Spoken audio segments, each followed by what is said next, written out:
I run our opposition research program. I contribute to our message testing and polling program from the perspective of being the expert on right-wing conversations. And I lead our anti-disinformation work. As Nora mentioned, there are a ton of different terms in the repro space. Reproductive rights, reproductive health, reproductive justice, reproductive freedom. At NARAL, we have been using reproductive freedom as a term that is that really taps into kind of the values-based messaging and is a little bit broader in the way we think about it than just being about medical access and rights. But of course, we also use the reproductive justice framework and, definitely make sure to connect with folks who kind of bring different perspectives to that issue. So I just want to acknowledge that, our work includes a ton of different approaches and encompasses some issues that I don't directly work on, including things like HIV, maternal health care, and other things. So if there are questions that are outside of my scope, feel free to let me know over the chat, and I can answer to the best of my ability, but also reach out to partners and follow up in some way. Thank you, Akib. I'm ready for the next screen. Great. So just to give you guys a little bit of context on some of the things that I think about in doing this work against disinformation, it's always really important to emphasize that reproductive freedom, rights, and justice have always had majority support, even in the 1970s before Roe v. Wade. In the past year, support for reproductive freedom reached record highs.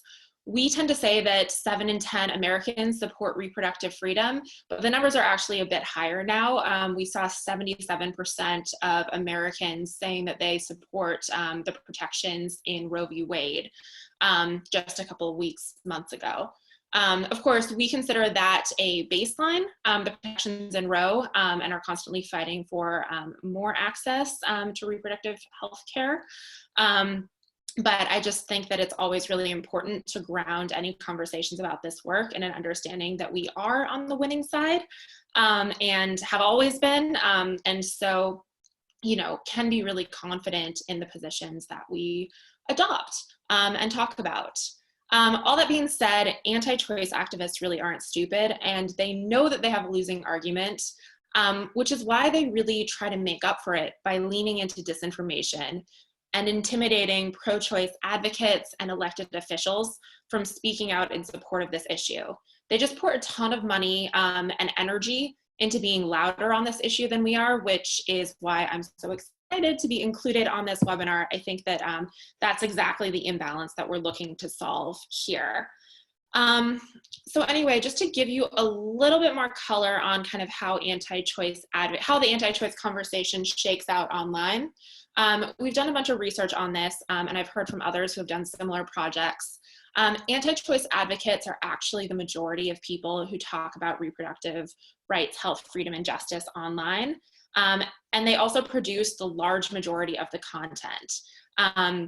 So even though there aren't that many of them doing it, they do it consistently, they tweet constantly, and they really work to amplify each other. They really repeatedly circle back to the same narratives and make sure that they are platforming other groups who are pushing their same types of negative comments and disinformation. Again, they're really not shy about pushing disinformation or attacking people who tell the truth. And their key tactic is really flooding the zone, which means basically they work to saturate the public discourse with so much false and misleading content that it's really hard to tell what's real, to find accurate information, or to tell the difference between poor sources and good ones. It makes it really difficult to combat disinformation. Basically, they can't win on facts, so they aim to make their message unavoidable. So at the same time, the pro-choice majority produces a minority of the content, even though they make up a majority of the people who talk about these issues online, and generally doesn't really lean into the issue, doesn't talk about it as frequently as some of our opponents. So again, that's what we're looking to solve here. Just to draw your attention to some of the content on the slide, we have an excerpt from the Women's Agenda here. And I was wondering if somebody in the chat would be able to volunteer to read what's on the screen here in the blue. So folks are raising their hands. So I am going to unmute the first person I see, which is Kelly Wolf. Kelly, you are unmuted now. Yes, hi, can you hear me? Yes, I can. Yes, so the Women's Agenda and Reproductive Freedom is we believe in reproductive freedom. We do not accept any federal, state, or local rollbacks, cuts, or restrictions on our ability to access quality reproductive health care services, birth control, HIV/AIDS care and prevention, or medically accurate sexuality education. This means open access to safe, legal, affordable abortion and birth control for all people, regardless of income, location, or education. We understand that we can only have reproductive justice when people have the ability to control their own bodies, their sexuality, their gender, their work, and their reproduction. To that end, all people, regardless of income, race, ethnicity, immigration status, gender identity, sexual orientation, age, and disability must have access, not just the right to reproductive health care. Awesome. Thank you so much, Kelly. You're welcome. I just want to draw your all's attention to a couple of other things on this slide as well. You'll have the links to some of these resources in the materials that have been sent around, and more that we put out and that come from other great organizations that do work in this space. The one that is linked on this slide, the Anti-Choice Propaganda Playbook, is a blog that my team put out that rounds up some of the key themes that we see the anti-choice movement lean into online. It's kind of high-level stuff about how they, erase pregnant people from the conversation and things like that. So I hope that it'll be helpful in, and Nora just sent around the link. So hopefully that'll be helpful in helping you spot some of the key things that they lean into frequently. But there are a ton of other really great resources in the content that Nora and Akib have sent around. So just making a plug for you all to check those out. Also, I wanted to make a note, which is a couple of notes, which are noted below that link in the white. One really important trap that we need to be aware of and be really careful to avoid is the way that anti-choice advocates really look to erase pregnant people from the conversations about their own health and freedoms and choices. That is kind of the overarching theme that we see across all anti-choice conversation. They really look to individuals and in the language that they use, really look to erase pregnant people and sideline them in the conversation. And so we'll talk about the term pregnant people in just a sec. And it's, I think, one of the best things that we could all do is find ways to center pregnant people, their stories, their needs, their experiences back in the conversation. So if you ever see people kind of, writing sentences in weird ways to make sure that their pronouns aren't in there, or, clipping off photos so that their faces aren't in them, that's a really key thing to be looking out for. I'm going through the chat as well. Part of the way they divide us is by countering the term pregnant people. I'm really glad that Heron already had a chance to talk about some of these topics. They're just an amazing expert on this. But I also just want to make another plug here for talking about, for using inclusive terminology when we talk about these issues. People of all genders can get pregnant and can get abortions. But much of the digital dialogue we see is focused on cisgender narratives. So I think that it's really important to be conscious about affirming that all people deserve access to not just abortion care, but all types of reproductive health and reproductive freedoms, not just women. That being said, it is also helpful to recognize that a lot of the conversation here really leans into misogyny. And so calling that out as well is also important and critical to doing this work.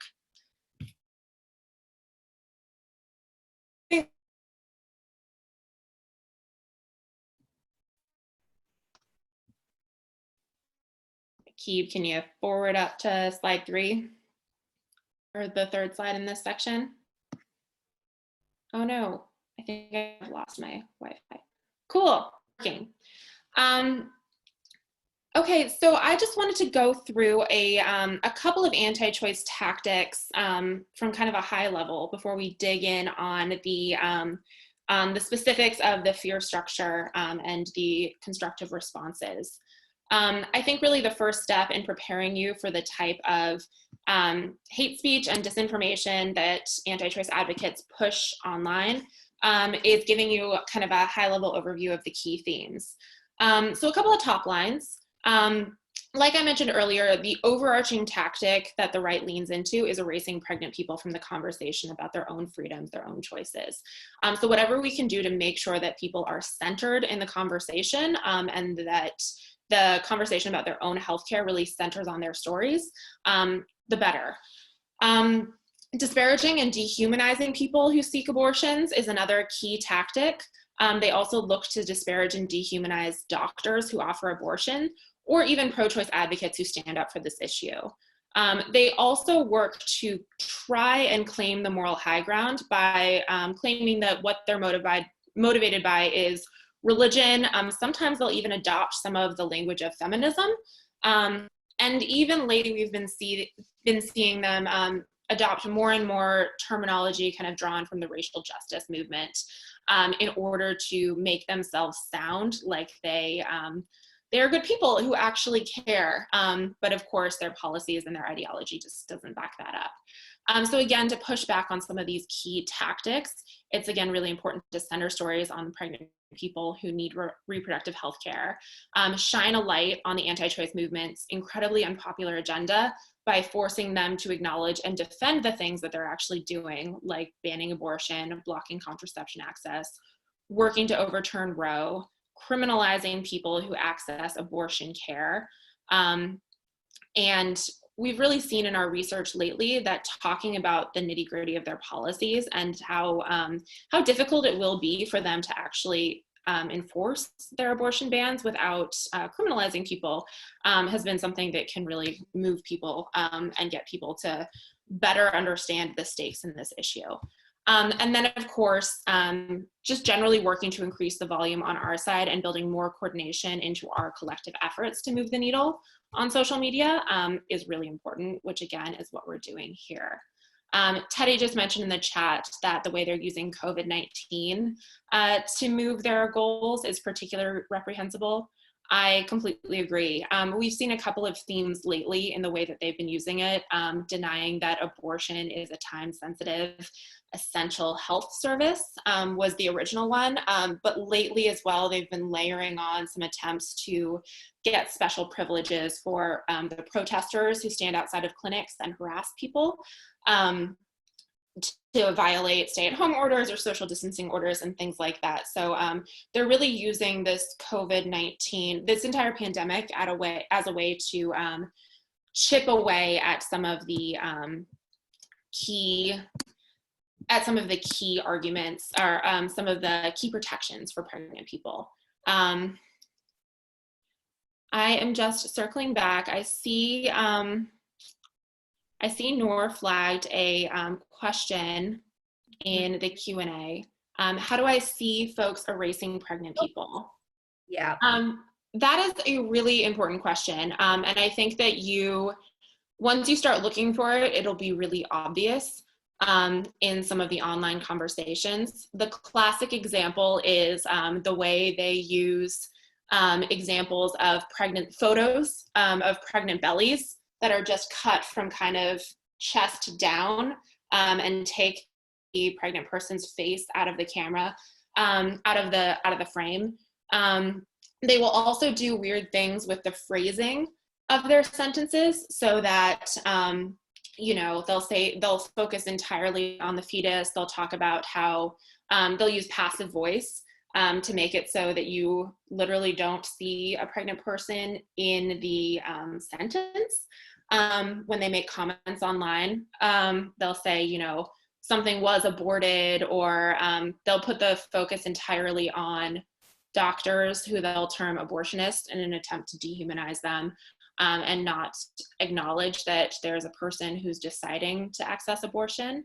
There are a ton of things like that that are just really common in the conversation. And then also, just focusing entirely on kind of an image of a fetus that is, depicted as kind of a live, viable child. I've seen them use pictures of like 2 or 3-year-olds to depict what a fetus looks like at 5 months. So it's just, there are a ton of different ways, but I think when you start to look for them, they'll definitely come up. And yeah, I'm seeing in the comment box, cutting the faces off of pregnant people happens all the time. There's so many videos they do where it's literally just a belly and an ultrasound. So yeah. We also had a question in the Q&A box that is pretty particular to a sign, and I'm actually curious about this too. It's I've seen the sign before, and I'm wondering if you know about, could explain it a bit. The sign says pro-life, pro-woman, pro-family. Yes, I've seen that often. We've been working on a bunch of historical research lately, and that is something that has kind of been a strain within the movement for a long time. I think what's really going on there is they know that feminism and supporting women in general can be it's generally positive. I mean, just if you look at the polling, most people will say that they are pro-woman, they are pro-family. And it is adopting things like that, or saying things like, I'm a pro-life feminist, and kind of adopting that language genuinely does make people stop and think, and can confuse people a little bit, and can increase their popularity a little bit. The arguments that they tend to make there are all about traditional motherhood, and I mean, again, kind of go into the long time frame of control. They center on this idea of what being pro-woman means as understanding womanhood in a very narrow sense, in a very privileged sense. It often has very kind of overtones of racism. It's a very kind of white type of motherhood that's depicted in some of those comments, but it just doesn't acknowledge the autonomy and the complexity of some of the different situations that pregnant people can find themselves in. So it's an oversimplification of what it means to be pregnant and what it means to be a mother. I don't know if any of you are watching the new TV show, Mrs. America, about Phyllis Schlafly and the beginning of the Stop ERA movement. I figured you all are. I mean, the pro-life, pro-woman thing got its start just in that whole era. That hasn't gone away. This idea that, white women in particular can be conscripted to stand up for privilege and patriarchy for some of their, to protect some of the benefits that they see. And so, we still see that all the time in the protests that we go to. But again, I mean, it's an oversimplification that isn't really in line with kind of the realities that pregnant people face.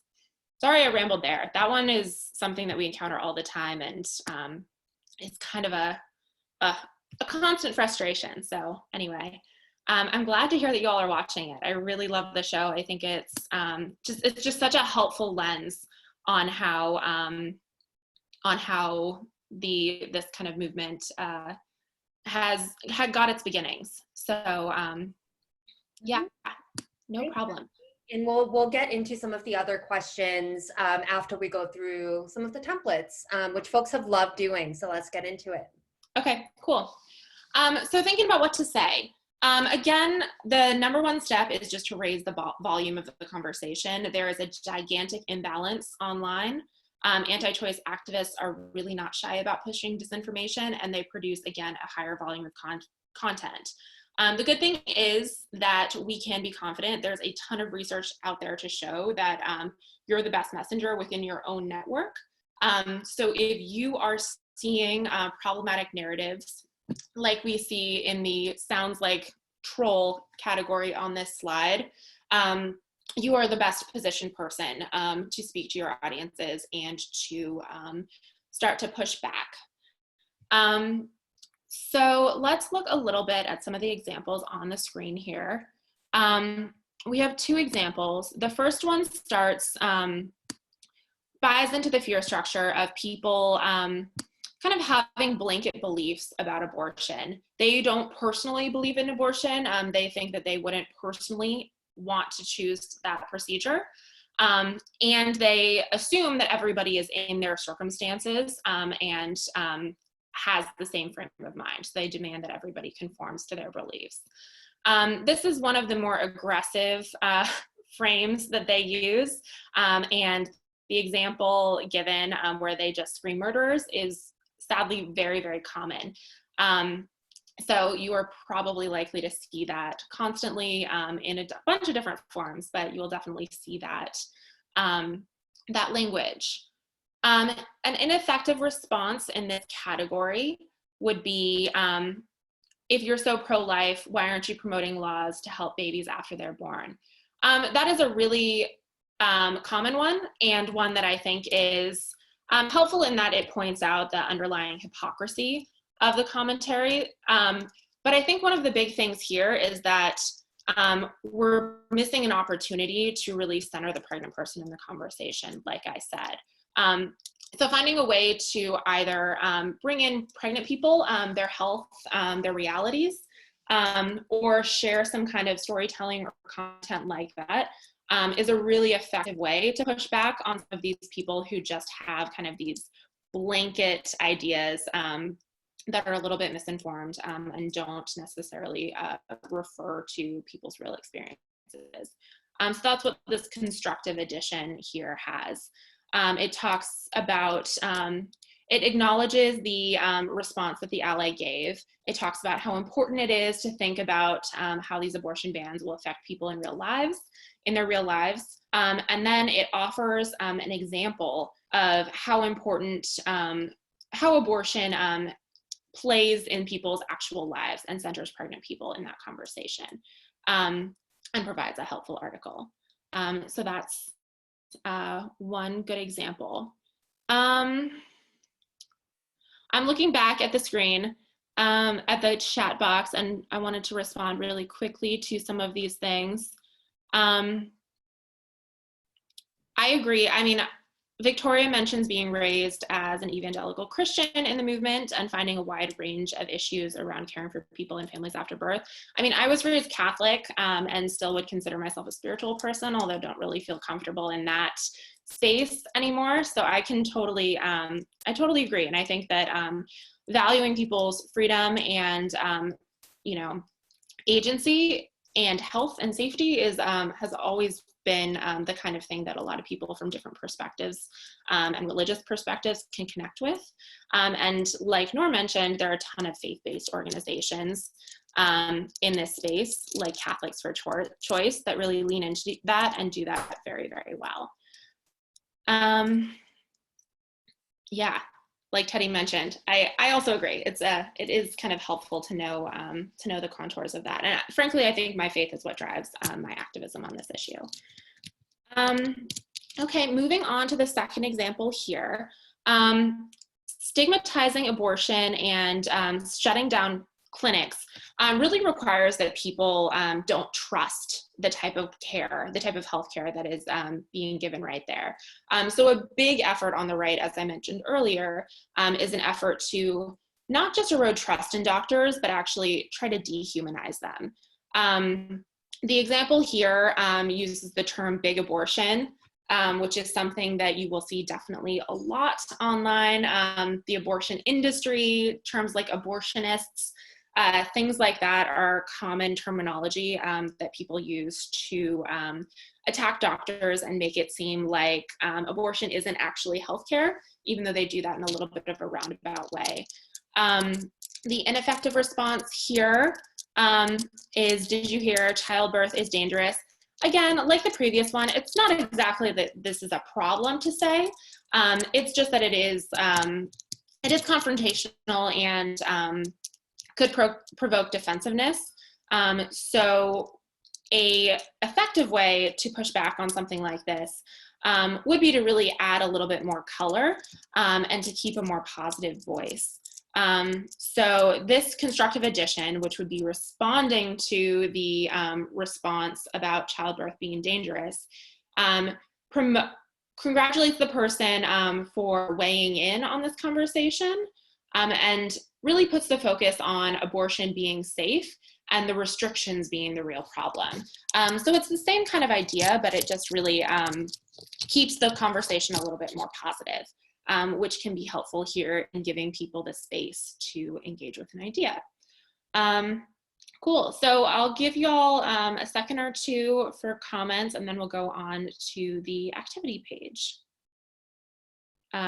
Yeah, Dr. Kate Anderson Foley mentions, it's interesting that pro-lifers are all about what happens before birth, but not after. Ignoring people who are poor, immigrants, and old is expendable. Yeah, I mean, we're seeing a ton of that right now. Great. Nora, Akib, would you mind forwarding to the next one? Yeah.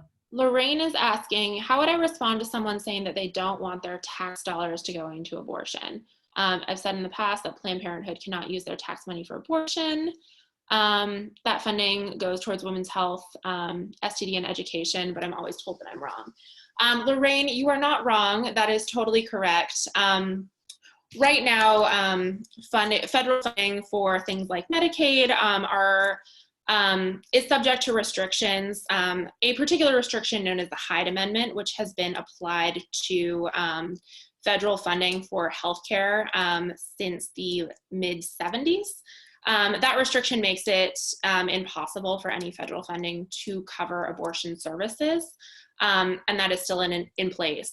We at NARAL have a position against the Hyde Amendment, and we believe that just because someone is unable to afford abortion on their own doesn't mean that they shouldn't be able to get access to that necessary care. So removing that restriction is something that we are always fighting for, and many of our allies are as well. But right now it is absolutely true that it is impossible for any federal funding to go to abortion care. Instead, what anti-choice activists try to claim when they make that argument, I'll answer your question in a sec, Lorraine.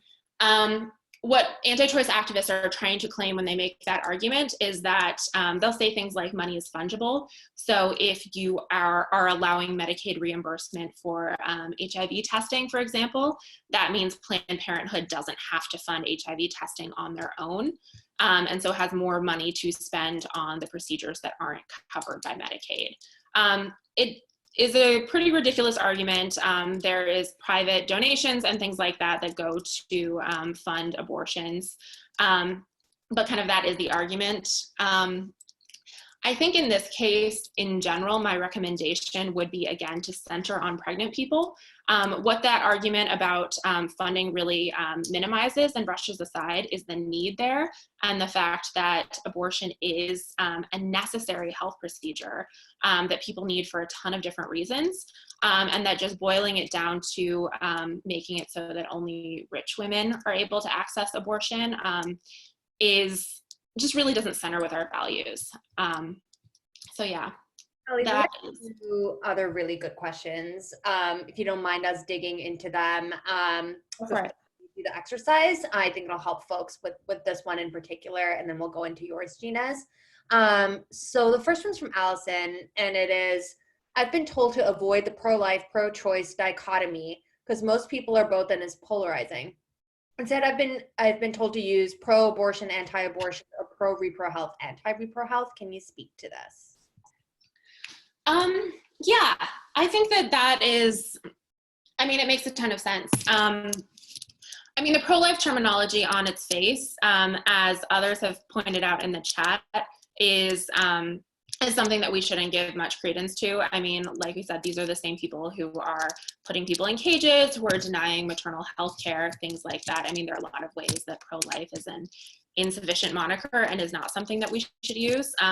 We always opt to call them anti-choice because what they are doing is working very narrowly to deny choices and freedoms to pregnant people.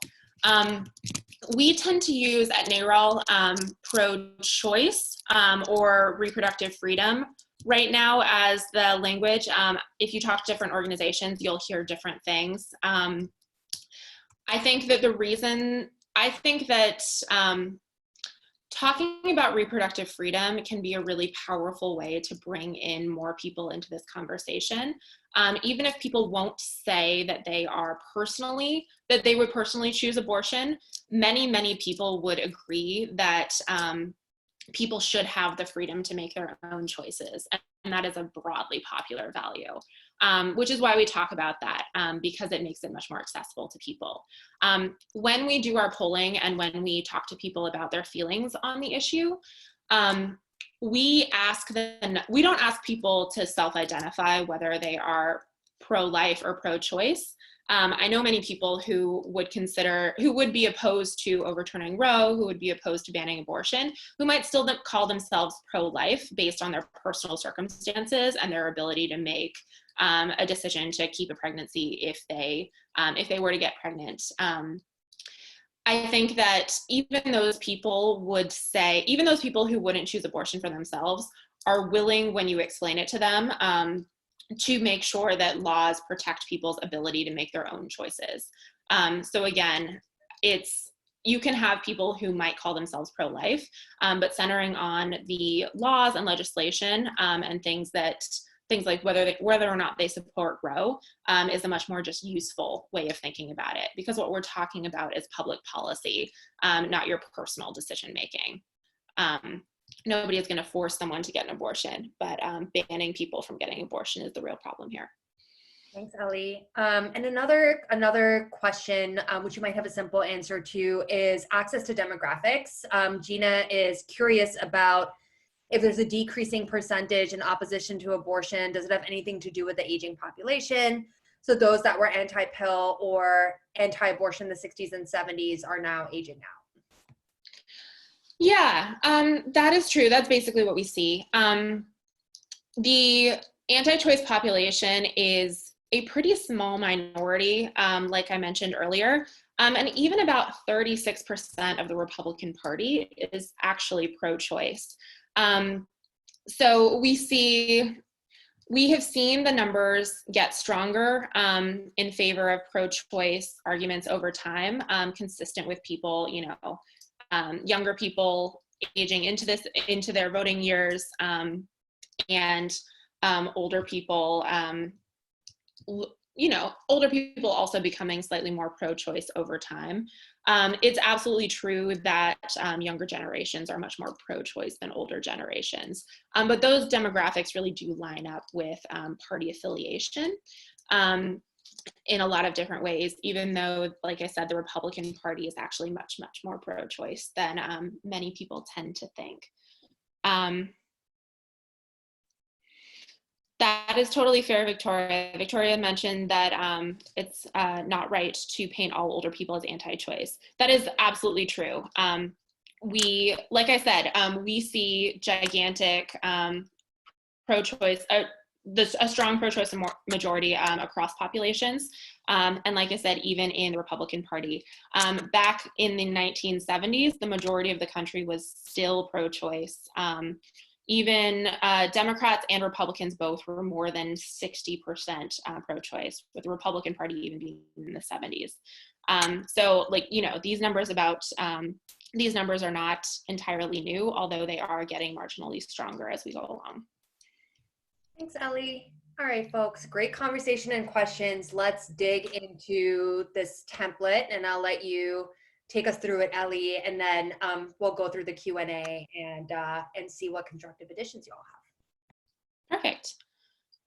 Okay, so looking again here at the top line, one example that the fear structure would lean into is this idea that because they can't prove their own point, because they can't affirmatively demonstrate that their points are accurate, they'll work to muddy the waters and cast doubt and make it harder for people to feel like they can make a definitive response. For example, one of the most common pieces of disinformation that we see about abortion online is this idea that it impacts mental health. That's a really, it's an old argument that they have been working on and pushing for a long time. And at this point, there have been a lot of pseudoscientists on the far right who have kind of made their names in pushing fake studies that try to demonstrate a link between mental health issues and abortion. What science actually shows is that any negative consequences from abortion tend to come from abortion stigma, and that attacking people, stigmatizing people, shaming people who access abortion, particularly in communities where that are extremely conservative and where these issues are not talked about, that areas like that do actually tend to have problems and stigmas that affect people. But the correlation to accessing abortion directly is completely debunkable and is not true. But these are really complicated issues. So anti-choice activists will often assert these blanket things and not dig in or not give you the chance to really defend or demand that you speak about things that you haven't had the chance to dig into.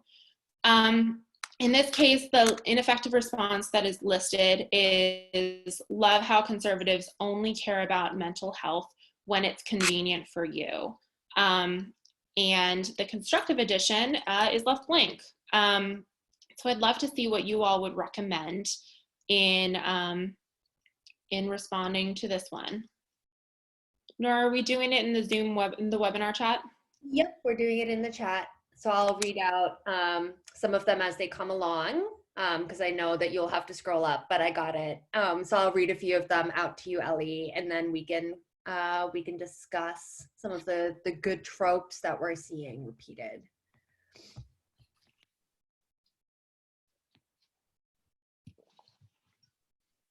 Y'all are really on fire today.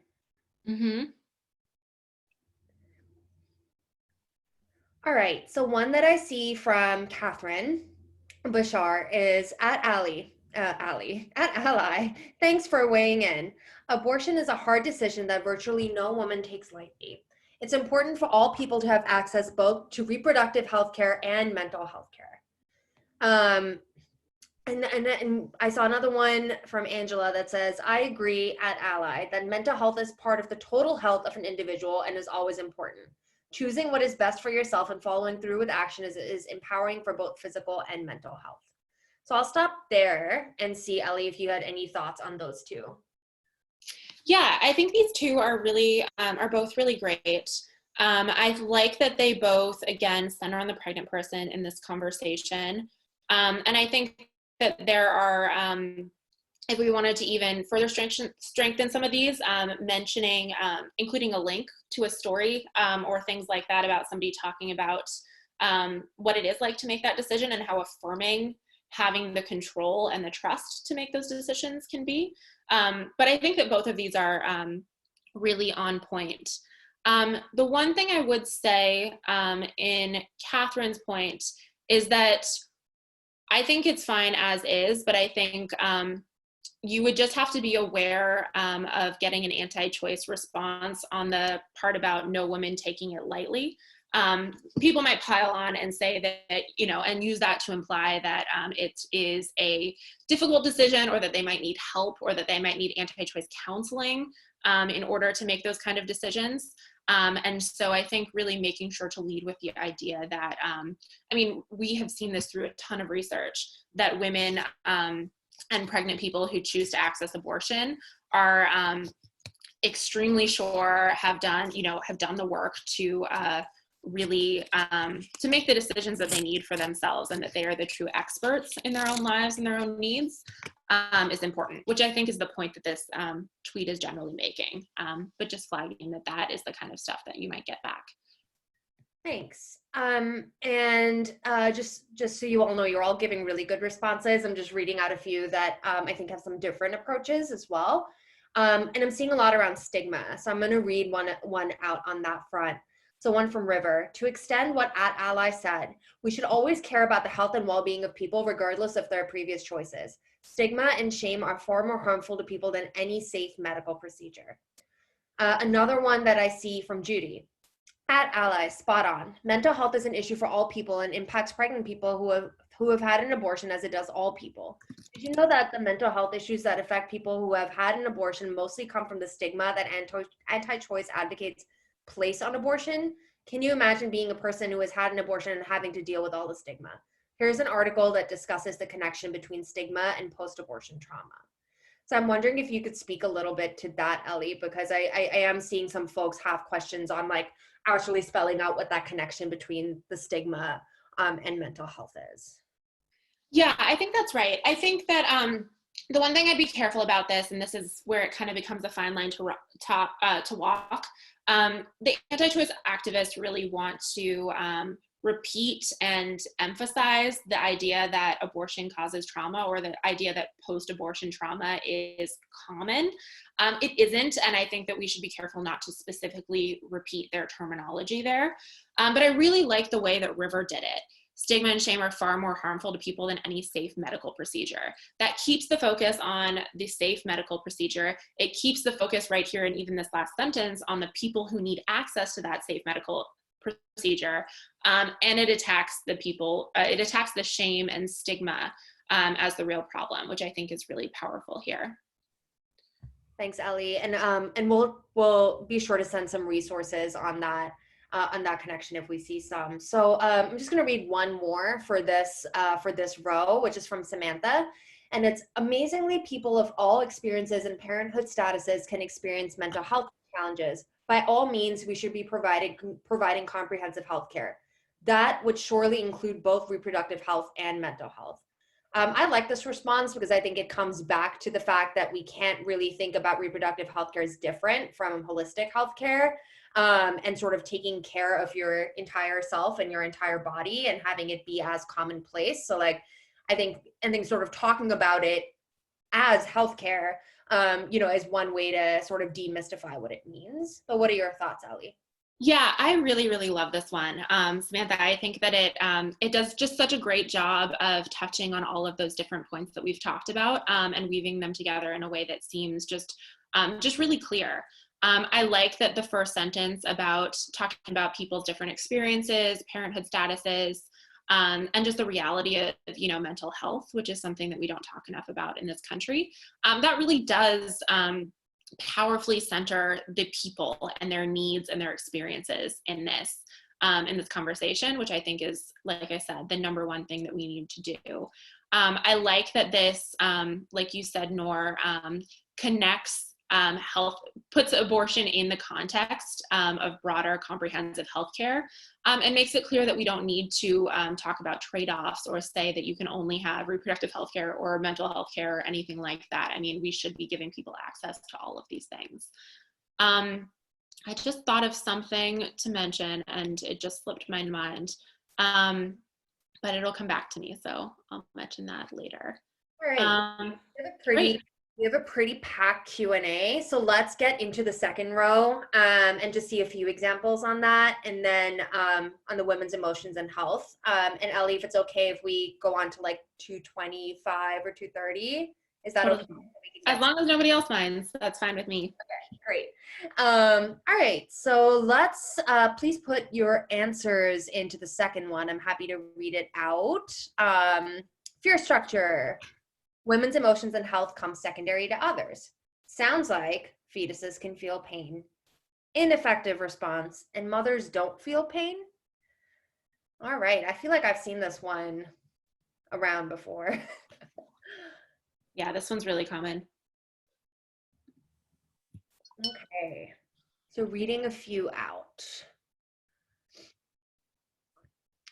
One from Anne.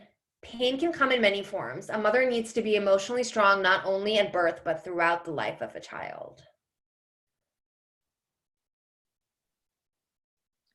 Yeah, this one's a really tough one. I think one of the difficulties about this is engaging on the point of pain specifically, tacitly agrees with the idea, with the disinformation that fetuses can feel pain, which has been used to ban abortion at 20 weeks and just is scientifically not accurate.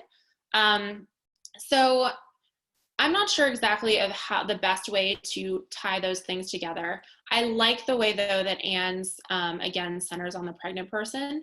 and talks about the need to be emotionally strong, not just at birth, throughout the life of the child. I think there's another ingredient there that we can find to really push back on this one. This is probably a good one where links would be helpful, because there are some really thoughtful stories about, this is one of the most difficult issues that we talk about in this area, and there are some really thoughtful and powerful stories out there that we could lift up and amplify. Let's talk about it. Compassion. Yeah, Christine's response is, at Ally, I love your compassion. Becoming a parent is a life-changing event. It takes incredible emotional resilience as well as a strong support network. I like this one because I actually feel like it flipped what we were just talking about in terms of like the focus on pain and how that can be something that we, decide to really dig into what that means in a scientific or biological way, and instead talks about emotional resilience. What do you think, Ellie? Yeah, I really like that as well. And I think that the fact it's amplifying the positive piece of this previous response, or the most poignant piece of this response is really powerful here. I like, Allison, that you just came out and said, thank you, Ally, for centering on pregnant people. I think that's powerful on its own. And I like the stats you used to back this up. I think one other thing that's worth acknowledging when we talk about this particular section is that the only times I've ever seen this claim about fetuses can feel pain is in conversations about later abortion, which is just a much more complicated conversation to have. So I think that, again, there are a lot of important stories available that you can find in kind of a bunch of different outlets. I'm happy to send along some examples of what that looks like, of people telling the stories of what later abortion looks like, why they needed one, and things like that. I mean, what we're talking about there are the really complicated issues when people are accessing abortion in cases of major fetal anomalies and things like that. And so when you have a specific example and can share a specific story that's already been shared publicly, it can really hammer home how abortion later in pregnancy can be, and if that decision is what's happening, is the most, the most necessary in terms of health and in terms of just safety and things like that for everyone involved. It's really difficult to talk about those things in a vacuum, but there are good stories out there. Yeah, thanks, Ellie. I'm wondering if it would make sense, because I actually feel like some of the comments are coming through in the Q&A as well. If we could tackle and get into some of the questions, and of course, feel free to keep adding some of your constructive additions. And so one that we had was around current anti-choice activist tactics. And this is from Crystal. I really like this question.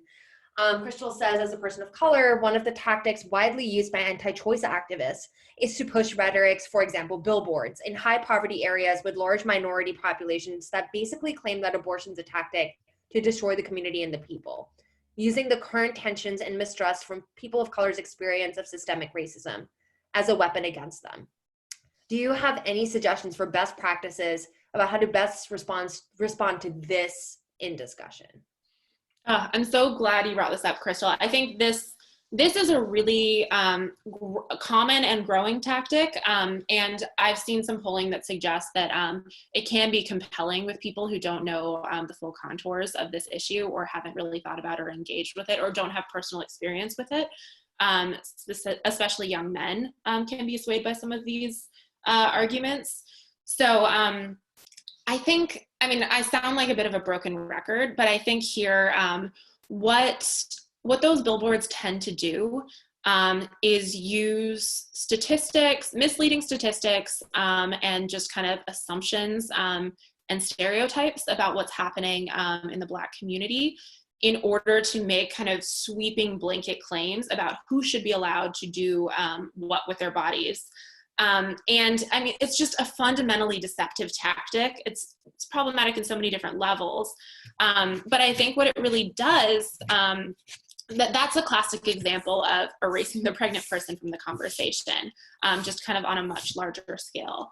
So I think that, I mean, there are just a ton of Black women in particular who have really led the way on talking about what abortion care means for them, for their lives, what their experiences looked like, and amplifying those stories can be really important. So I think that, again, centering the pregnant person and their experiences, their needs, and their own voices in the conversation really is the antidote to a lot of the complicated conversations, to a lot of that stuff. I also, this is something that we're still workshopping, but I, just to kind of give you all a little preview, as abortion bans have been moving pretty aggressively particularly in red states over the past year. I know the Georgia abortion ban, Alabama's abortion ban were all extremely well publicized. One of the things that we have found effective and that we're still researching is getting people to using questions to get people to think of what those bans would look like if they were actually enforced. Pressuring somebody to say, you know, okay, if abortion is banned in Alabama, what would happen to a pregnant person who gets one? I've seen it stop, you know, a conservative white man who identified as anti-choice and was a devout Catholic in his tracks, and really ask him to kind of think through what it would look like to actually subject a real person to criminalization over their own healthcare decisions. So I think, again, making it a little bit more personal and making people really think about the consequences that sweeping kind of one-size-fits-all policies would demand for individuals can be a really powerful way to get them to think through these issues a little bit more deeply. Thanks, Ellie. So one other, I'm sort of like bundling together a few questions that we got from Noelle, as well as from Christine, is really thinking about how and summarizing what Christine said about how the Republican Party basically hijacked religious communities by making voting for choice a single issue centered around abortion. And then similarly, Noelle Jones also brings up the question on, is it possible to develop responses that remind readers that the anti-abortion argument in the US was an openly racial project and not a religious argument until the mid-20th century?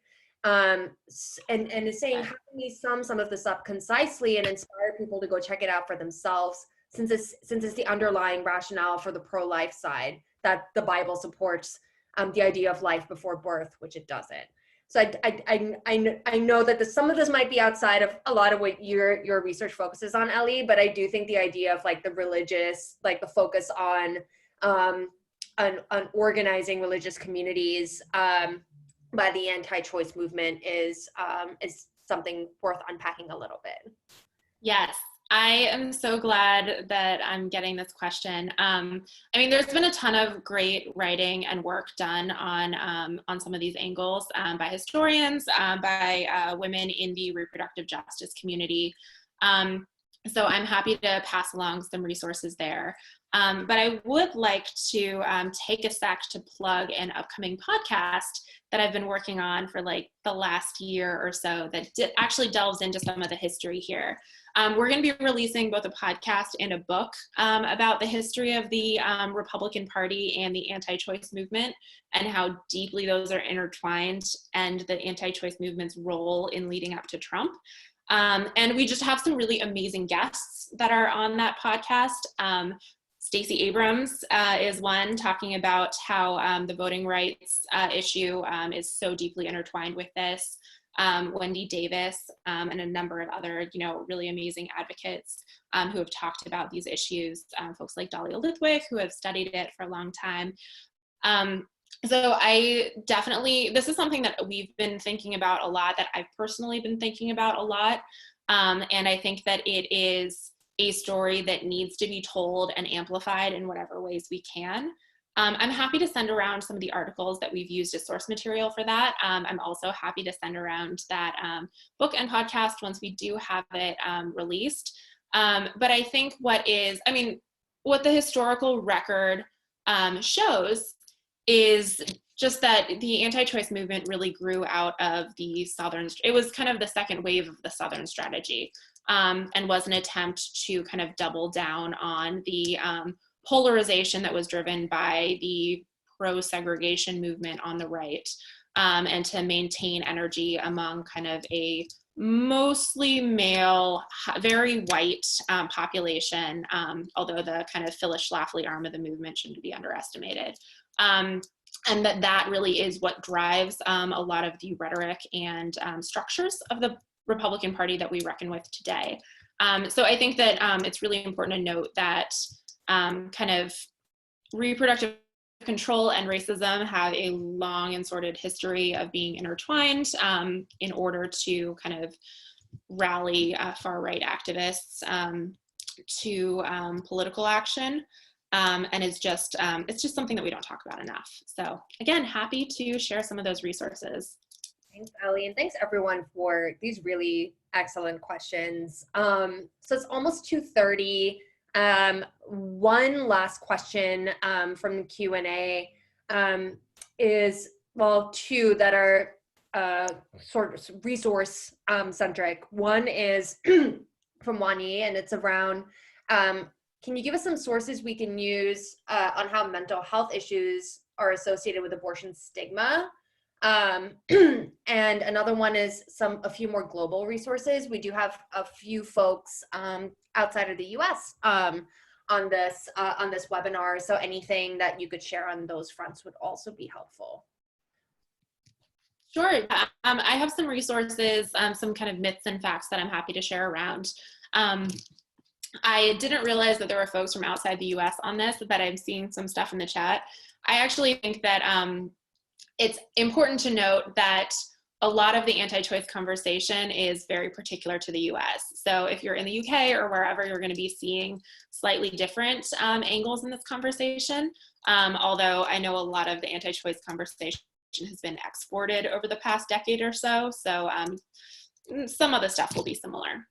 But yeah, I'll send around some resources. Awesome. Thanks, Ellie. And it's 2:28. So I think we can move on to the next slide to go over some of those hashtags that you put together, Akib, and then we can take it from there. Awesome. Okay, not signing off yet. Yes, some good hashtags here that you can follow and you can use. Repro Freedom Voter, Be Bold and Hide, and 7 and 10 for Roe are ones that we're leaning into really heavily right now. I think the 7 and 10 for Roe is always really helpful in reminding people that we are on the winning side of this issue, or at least the popular side of this issue. So just a plug for that one in particular. Awesome, thanks. And later on, Ellie, I appreciate you also sending us some of the conversations that you're seeing this week, especially with everything happening in the Supreme Court. And I think on my media monitoring side, that's what was like taking over the internet this entire week. So we're actually going to be focusing on some of that during our practice session. So I'll let you know how that goes. But I appreciate you and thank you so much for all your wisdom and for this lively conversation. Great. Thanks, everyone. Thanks, Ellie. Enjoy the rest of your Sunday. All right. So, my friends, we have been sitting still for a hot second. So I invite you to I'm not great at body movements, but I invite you to stretch and roll your neck and crack, your knuckles or whatever it is that helps you recenter for the next portion of our training. But I am really excited to spend a little bit of time for you all to really ask some questions. I know that there are some lingering sort of overarching questions around approach, around how to spot allies, how to navigate the internet. And that's what we're going to spend about the next hour doing together. So I'm happy to introduce Rachel Carmona, who is the Chief Operating Officer at the Women's March. And Rachel has been has been working on Digital Defenders for a very long time, putting together a lot of the theory, the foundation, bringing on folks as our advisors, including a lot of our presenters who you've had the pleasure of hearing from. So Rachel, somebody says, Rachel, I get emails from you all the time, LOL. This is true. Rachel does send a lot of emails. I hate her a little bit for it, but they're usually pretty funny and good. But Rachel, yes, is the person behind those emails and is also someone who I think we can, who I rely on to really talk me through some of this strategy and help me sort of recenter myself with Digital Defenders and sort of workshop a lot of our approaches together. So I will hand it off to you, Rachel. And when you're ready to move on to the first slide, you can just say next and Akib will take us there. Can you just move us to the first slide so that I'm ready? Thank you. Hi, everyone. Happy Sunday. I am coming to you from balmy Milwaukee, Wisconsin, where it is snowing. And I'm trying not to be too in my feelings about it, but I'm only marginally successful. I just want to thank everyone for coming to this. Digital Defenders has been something that we've been working to bring to fruition for a couple of years now, and really has its roots in learning from a lot of other movements that have seen a lot of success in moving public opinion. And the thing that I always kind of am really, I guess, informed by having worked at GLAAD, which is the Gay Lesbian Alliance Against Defamation, during the Prop 8 fight, which was when California was fighting on a ballot measure about whether marriage equality was going to be legal or illegal in California. And that ballot measure passed, which means that it failed because of the ways that it was framed, which meant that California said, no, marriage equality is not going to be the law of the land here. And we really thought that we were set back for a number of years. And what ended up happening is, as a movement, we set about changing public opinion on the issue as a number of legal challenges were moving forward. And when the Supreme Court considered the case, really what they centered on is, has there been a sea change in public opinion on this issue? And they found that there had been. And a lot of that was just due to one-on-one conversations that people had. And that was at a time, 2008, 2009, 2010, when we really didn't use the internet the way that we use it now. It was more of a broadcasting tool and less of a relational tool. And so now that we really understand the ways that social media can both help to create connections with people, help to inform people, help to radicalize people, help to de-radicalize people, help to shape public opinions and really put winds in the sails of certain ideas and take winds and out of the sails of other ideas, we realize how important this program is. And so I really want to thank you all so much for being our folks who are going to be out on the front lines on this. So when we're thinking about this, we're really thinking about how we're working our way across the spectrum of allies and the ways that we're able to talk and shape and influence with people, and the ways in which not only, there are people that spend their time working with trolls or working to de-radicalize people or working, to change the mind of the opposition. And that takes a ton of time, a ton of patience, and a lot of other energies. And what we're really focusing on trying to do is scaling. So the reason that we're asking you to identify positive allies and work in those kind of ways is that when you teach somebody to do better or know better, they do better, right? So the chances are that that positive ally replicates your behavior is actually pretty high. So we're not just doing this to kind of intervene with that one person on that one thread. We're also doing it so that we can teach people, model what, changing discourse online looks like, and hopefully have that replicating organically and in a decentralized way on the platforms that we're working on. So we're thinking about in this session, like really kind of how to engage with people, what, we're kind of talking about, how to keep focused, where the platforms are, et cetera, different points of messaging that can be helpful. So we're going to start on this portion of our conversation about who we're engaging with.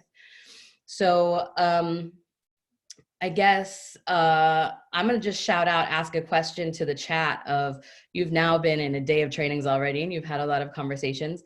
How do you all identify a positive ally? And then I'll share how I do it. Awesome. And folks, just feel free to pop Just that. pop it in there. Mm-hmm.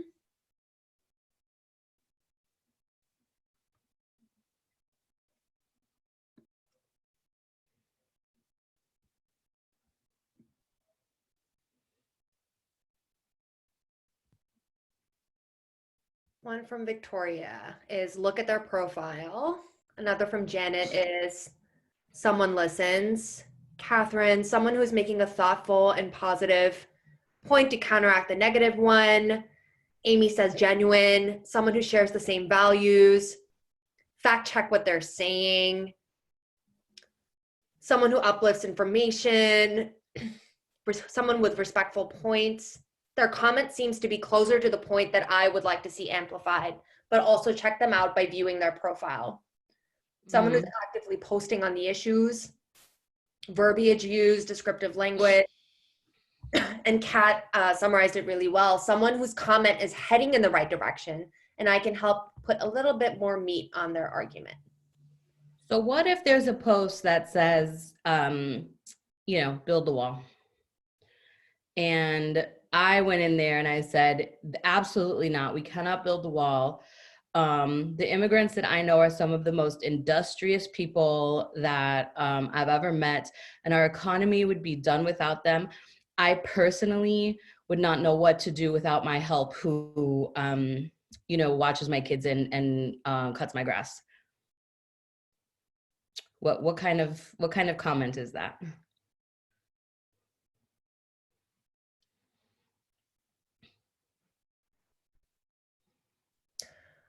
Christina says, ouch, that is an ineffective comment. Ouch is right. Amy says, selfish. Noelle says, based on production. Catherine says, tricky because it puts forward the good immigrant narrative. Gina saying it right, it's elitist. River, this is an area I have a lot of trouble with. I have a lot of struggle with text. Rosemary says, us, them comment. Judy says, it's against the wall, but it also stigmatizes immigrant. Allison says, not a positive ally because they made the issue about them. Ayushi says, icky, exclamation mark. And Catherine said, that's a person who agrees with me, but for the wrong reasons. Mm-hmm. Pat brings it up again, a well-meaning elitist. It's a good start. It's an ally, but with a few problems with the good immigrant narrative. So here's the problem with the good immigrant narrative and the good ally is that they kind of don't both exist always. You know what I mean? And so part of what we're trying to do here is, move people who are with us, but not with us. You know what I mean? And so like, how can we help people to become more effective and reframe their thoughts and then therefore their communication, right, around the issues? So how can we take a second in the chat? Let's pretend like that's a comment you're responding to. What would as a digital defender, maybe not as a person, as yourself, but as a digital defender, what would your comment to that be?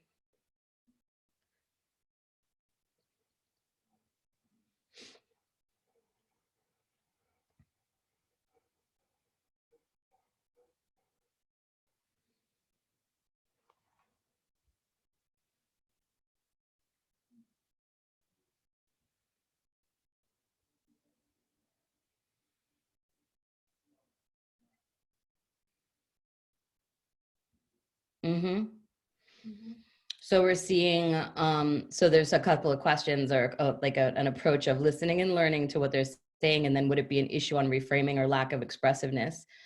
Ask them to tell me more. So that's one of the very interesting things about persuading people, is that for the most part, we believe that persuasion happens by talking and telling people different pieces of information and informing them of things that they didn't know. But actually, message testing indicates that the best way to persuade people is actually to listen, And then to reframe, actually the reframing needs to be very small pieces. Mm-hmm. Thank you for sharing your story. It's really powerful to hear about an actual person rather than a general group of people. We should also remember that these individuals are important not just because of their utility, but because of their humanity. Ally, you're so right about our economy being strengthened by immigrants. Thank you for that. At the same time, I'm wondering about the choices you're putting forward about migrant careers. Can you give us examples of other industries that are strengthened by immigrants?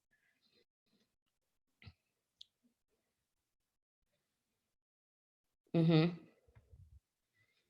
I really am a person who likes to keep it simple. And as you probably have seen, some of you have seen my emails. You know, when social movements talk to constituents, oftentimes it's like, we're going to dismantle systems of oppression using tools that are rooted in intersectionality and blah, blah, blah, blah, blah. You have lost 95% of your audience already, like just in those few words, not because of the concepts, but because of the ways that you're framing them, right? So keeping it really simple is just saying like, you know what? I completely agree with you about immigrants. And I think that America needs to be a place that works for everybody.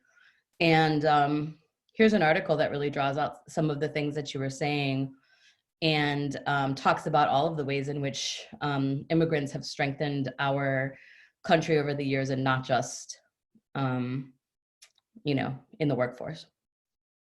Mm-hmm. And part of the issue that you have to do is really think about, there may be multiple issues that you need to tackle in any one comment. And you're going to have to kind of learn to prioritize which ones are the ones that you want to, you know, get in. Is this an ongoing relationship? How are you going to, you know, kind of work through, and what are the pieces that you want to encourage them on? Is their heart in the right place and their like mouth just isn't? They don't have the right vocabulary. Do they really need to think about it? Oh, I haven't been thinking about immigrants outside of that frame. But just remember that the idea here is that you're trying to equip those allies to be better. And so sometimes when we have a thought process that gets us stuck in a corner of thinking of immigrants maybe only as a workforce, or thinking, you know, or whatever the case may be, think about it like a room and they've walked into a corner and they're facing the wall, right? And now in front of a group of people online, they need to turn around, kind of go, whoops, I guess I walked into a corner, and come back out. And it can be embarrassing. It can be degrading. It's hard admitting that you're wrong. It's harder admitting that you're wrong in front of hundreds of people online when you're getting dragged. So how are you offering them a path out of the corner? And how are you architecting and creating that path so that it's not just any path out of the corner? It's the path that you want them to take out of the corner to the values that we share and that we want to pull out. Does that make sense? So it's like, you hear some people calling right now for a woman VP, right? I mean, Condoleezza Rice was a woman and she was a woman of color. Is that the person that we'd want to see as VP, or do politics matter? Right? So it's not just any path out of the corner that we want. We want them on a specific path. Your role is to kind of pull them out of that path. And it may be a multi-step process. You don't always come out of the corner in a leap. Sometimes you need to take a step and a step. Does that make sense? Rachel, we got a question from Noelle, which was, when you said reframing small pieces, can you give us an example of that?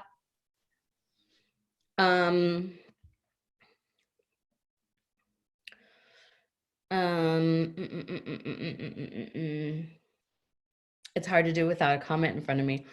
I think that it's like, think about a time that, I mean, when you're online, we tend to think about it as something different than being offline and in a conversation. And let's say that, you know, you've got a cousin who voted for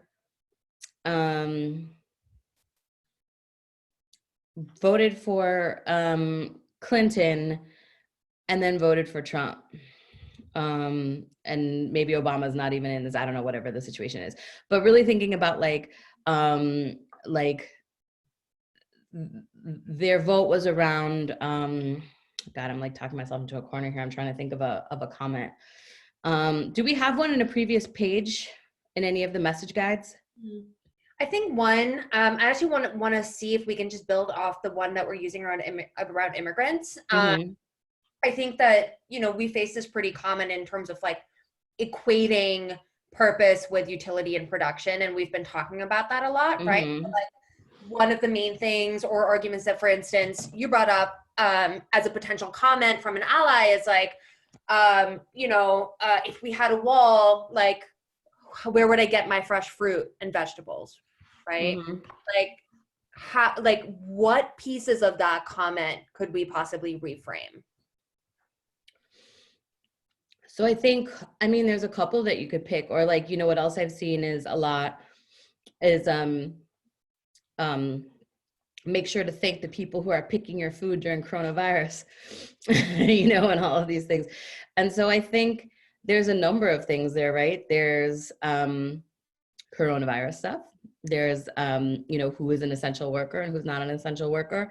And if folks are so essential, why are they getting paid a couple dollars an hour? But then, yeah, who is picking your food? You know, it's folks who are immigrants. And so maybe if you're on a coronavirus thread and you're trying to really address issues around coronavirus, you don't necessarily pick up on the immigrant piece right away, and you address the coronavirus part around the ways in which, oh, my dog has gone to the corner to vomit in the middle of this, sorry. And you kind of focus on the things that are more relevant in the thread, and maybe you could circle back on the rest of it in a second interaction.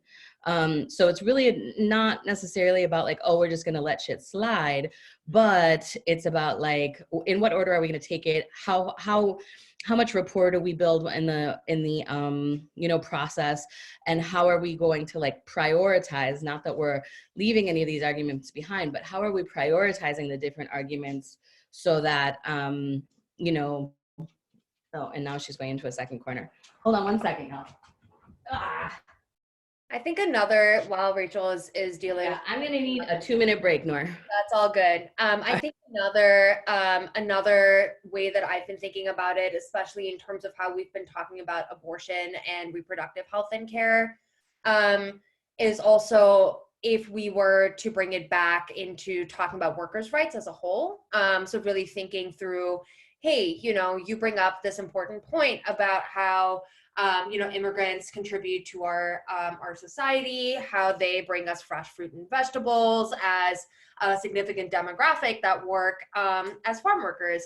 However, it's also important to think about farm workers' struggles and workers' rights in general, and maybe bring up something around some incredible protests and organizing that we've seen around, for instance, tomato growers in California.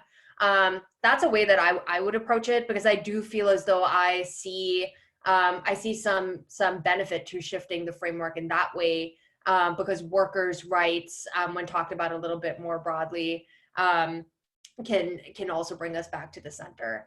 And Noelle says, her doc seems like a metaphor for the people who have posted themselves into a corner that would need to help out of the corner.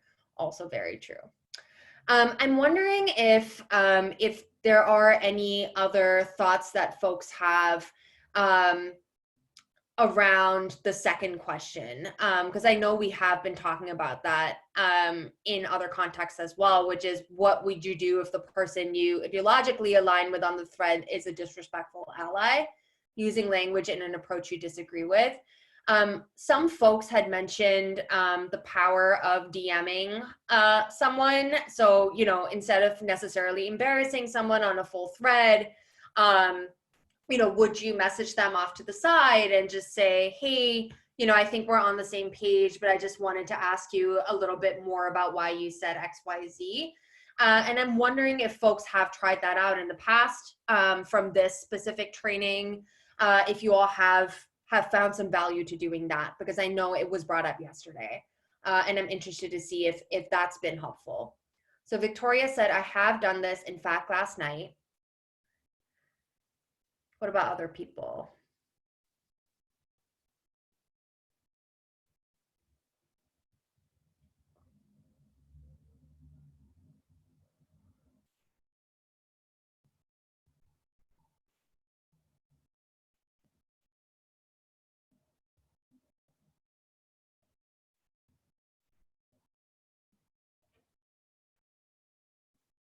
Victoria said a friend posted about Walmart giving to Trump, and because it's someone who is a friend, you know, you felt as though you could write to them directly and be able to say that.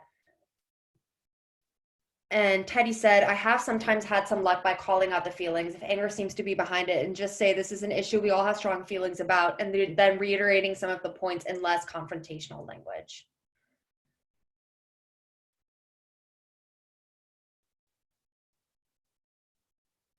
DMing about it with a link. And Jatal says, can we raise hand and unmute to share experiences? Yes, absolutely. Let's do it. So if you want to share an experience regarding number 2, and specifically if you have had success DMing someone and calling them in privately, especially if they are, you know, a little bit closer to the positive ally structure. So feel free to raise your hand if you want to be able to share that.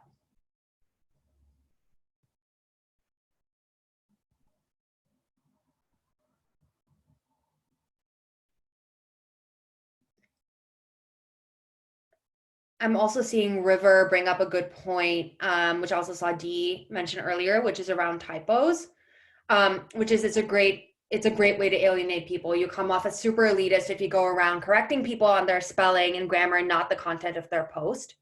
And River, I love that you kept that genuine typo in. I agree. I think oftentimes, and I've definitely been that person, is when you see a response or a comment, everyone's like, it's THERE, not THEIR, you know, like maybe learn how to spell before you respond to a thread. I agree. Wani says, my sister sometimes gets too snarky in her responses to people, and I try to remind her that if she wants to change someone's mind, she can't turn them right off the bat into be better than that. So Rachel, hopefully your dog's okay. You're fine. We were actually discussing the merits of DMing someone who is a disrespectful ally, who might be, you know, someone that we can work off onto the side. And I'm wondering what your thoughts are on that, because it seems like folks have had a relative amount of success trying that out. I think the basic rule of thumb, because it depends on who you're talking to. Are you talking to a complete stranger? Are you talking to your sister, for example, like what you just said? Is that you're trying to get people, generally speaking, when you're trying to get people to do something you want them to do, you can't do it with shame. And if you're trying to get somebody to, well, actually, I don't even think that getting people to stop doing anything that shame has been a very effective tactic. But what you're trying to do is like get people to change their behavior in a way that you're trying to move them towards, and shame just doesn't work as a tactic. So anything that avoids shame, or that avoids, you know, them having to, that gives them the opportunity to say, you know what, Nora, you're right. I never thought about that. I didn't see that I was leaving that out, and you're totally right. Versus, what do you mean? I didn't say that, you know, or like whatever. So those are the reactions that you're looking to elicit. So I think what might help is in that situation, looking like a comment down the thread in your mind, like how could this play out? That really gets you to that. Yeah, you know what? I didn't mean to leave that out, but you're absolutely right. That's the kind of target that you're aiming for. Exactly. Gives them the opportunity to save face. Exactly. I love being able to do that as well, you know. So we got 2 questions in the Q&A. And one is, I think, a little bit of a larger question, and it's from Dana. And it says, I'm clear that the purpose of digital defenders is to focus on allies and strengthen their comments. But if they are technically on our side already, is it really the best use of our energy to improve their arguments or comments? What is our ultimate goal by adding on to allies' inefficient comments? And then I'm also wondering, if we use the strategy, are we at risk for an echo chamber kind of effect, preaching to the choir, etc.?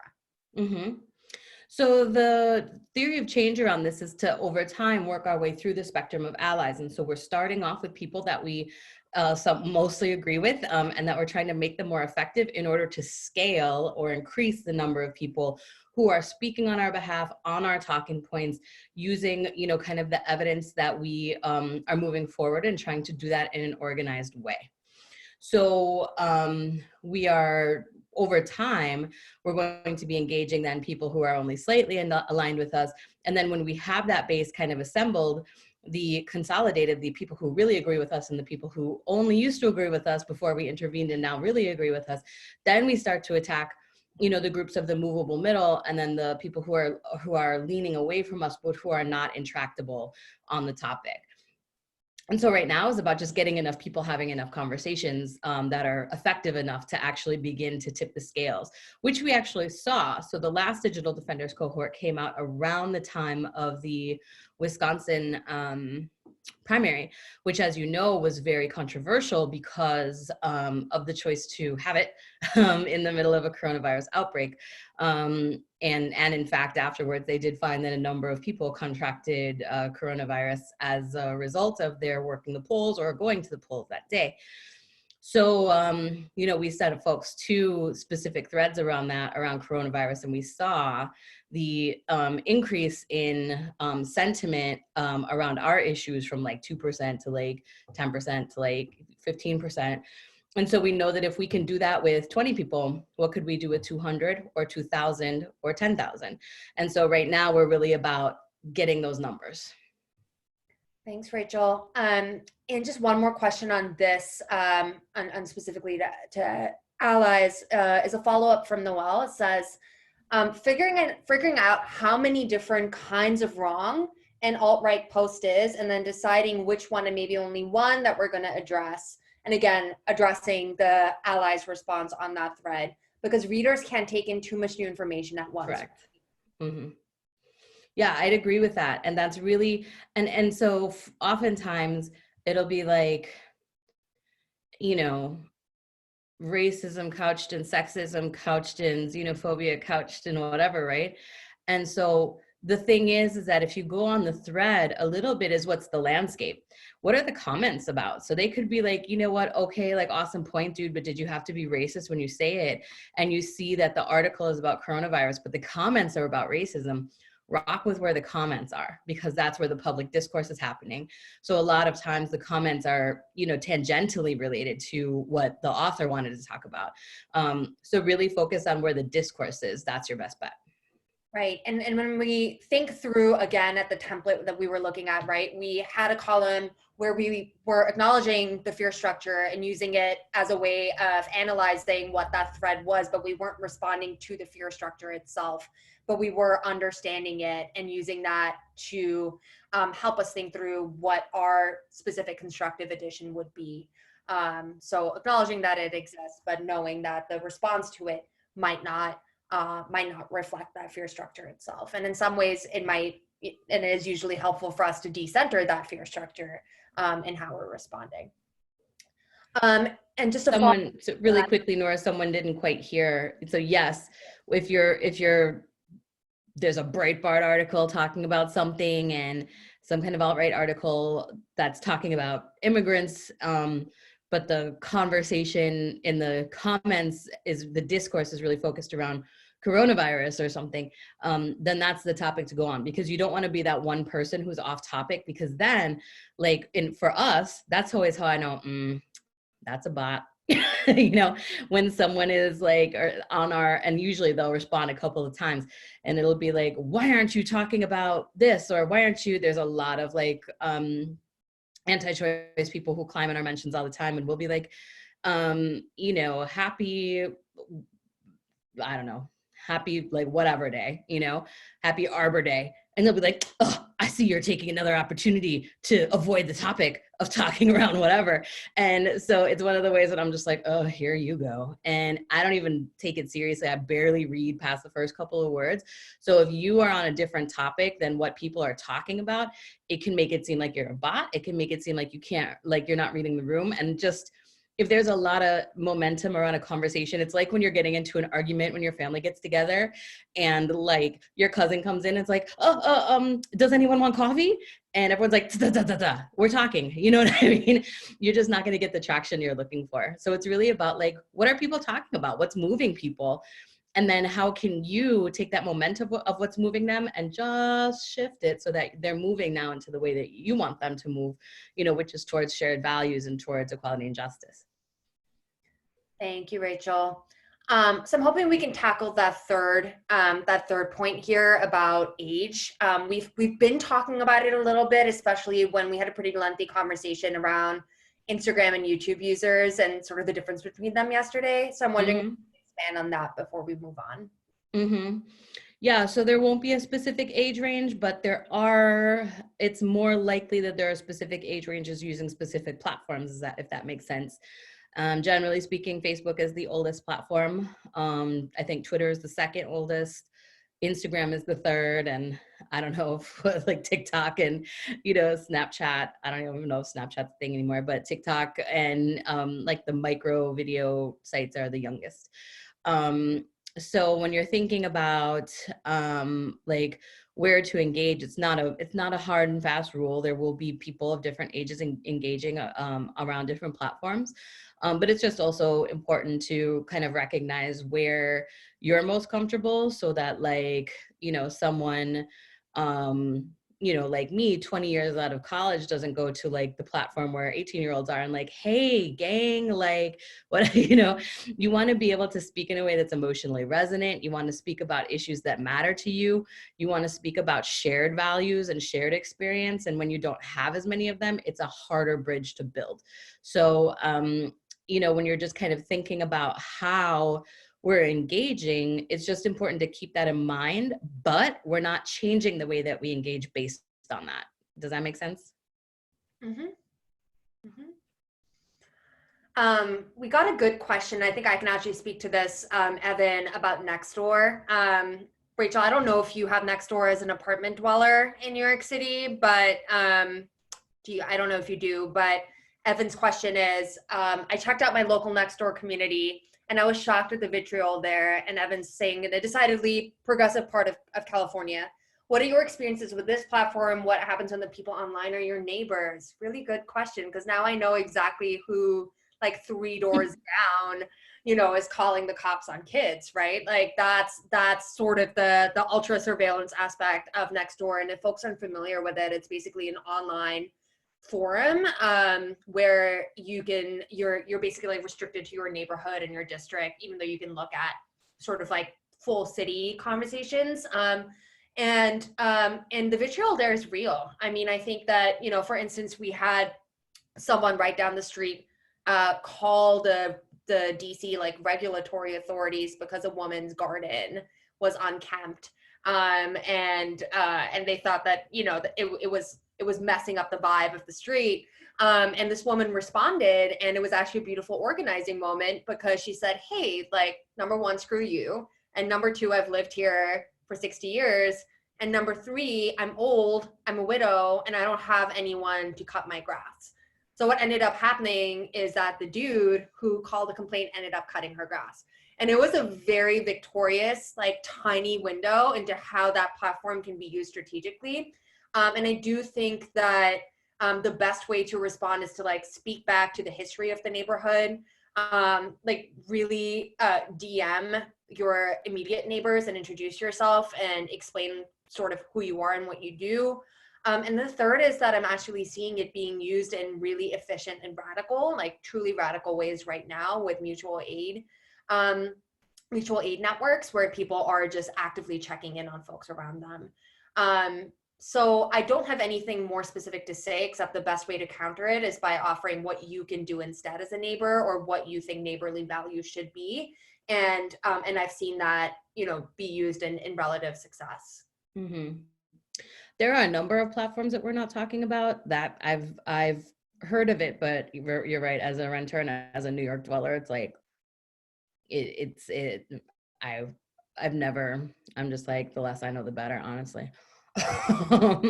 But we also aren't talking about some other platforms like Reddit that has and certainly then not even like the really radical platforms where a lot of alt-right organizing happens. So yeah, so if you spend time on other platforms, I guess that would be interesting to hear in the chat. Absolutely. And I also, while Nora was talking, just kind of went over the chat really quickly. Between my puking dog and the webinar, I've been having trouble focusing. So I haven't been looking at the chat. But one thing that I want to say is that a couple of people are talking about facts. Like, I want to be armed with the facts. facts generally don't change people's minds. Generally, people's minds are changed via emotion and values. Somewhere along the line, the left decided that being smarter was gonna be the way that we won, and having a better plan. And you can see, if you've ever seen the movie Primary Colors, you can see the thinking of that in the Clinton campaign that kind of documented, where they said it doesn't matter, we're going to win because our ideas are better, we're going to win because we're smarter. I just got to notice that my internet connection is unstable, so I apologize. You even see Elizabeth Warren. I have a plan for that. People generally don't vote for plans, and they don't read public policy, and they don't read or understand how, bills are crafted. And so the way that people engage in changing thought processes is through shared values. It's very hard to say, pass bill X, Y, or Z because water rights in this state and that state are really important to equality for this reason or that reason. It's an easier argument, and it's a more effective argument to say, everyone's kids should have clean water. Do you agree or do you disagree? And so when you're really thinking about that, you can think about different times. There's one time that really sticks with me a lot, and it was, I believe, the Kerry Bush debate. And one of them was asking about the role of the First Lady. And Kerry said, well, Teresa's got all these plans. She's got a 10-point plan about what she's going to do. This, that, and the third. And he outlined it. And George Bush said, yeah, I'm married up, man. Like waking up to Laura.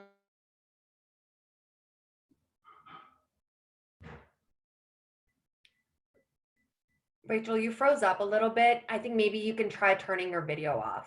I dropped, yeah. But in any case, the point here is that emotional arguments win the day, even if it sounds like they have less substance.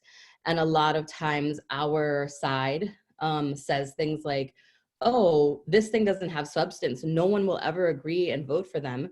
And then they win and we're confused each time.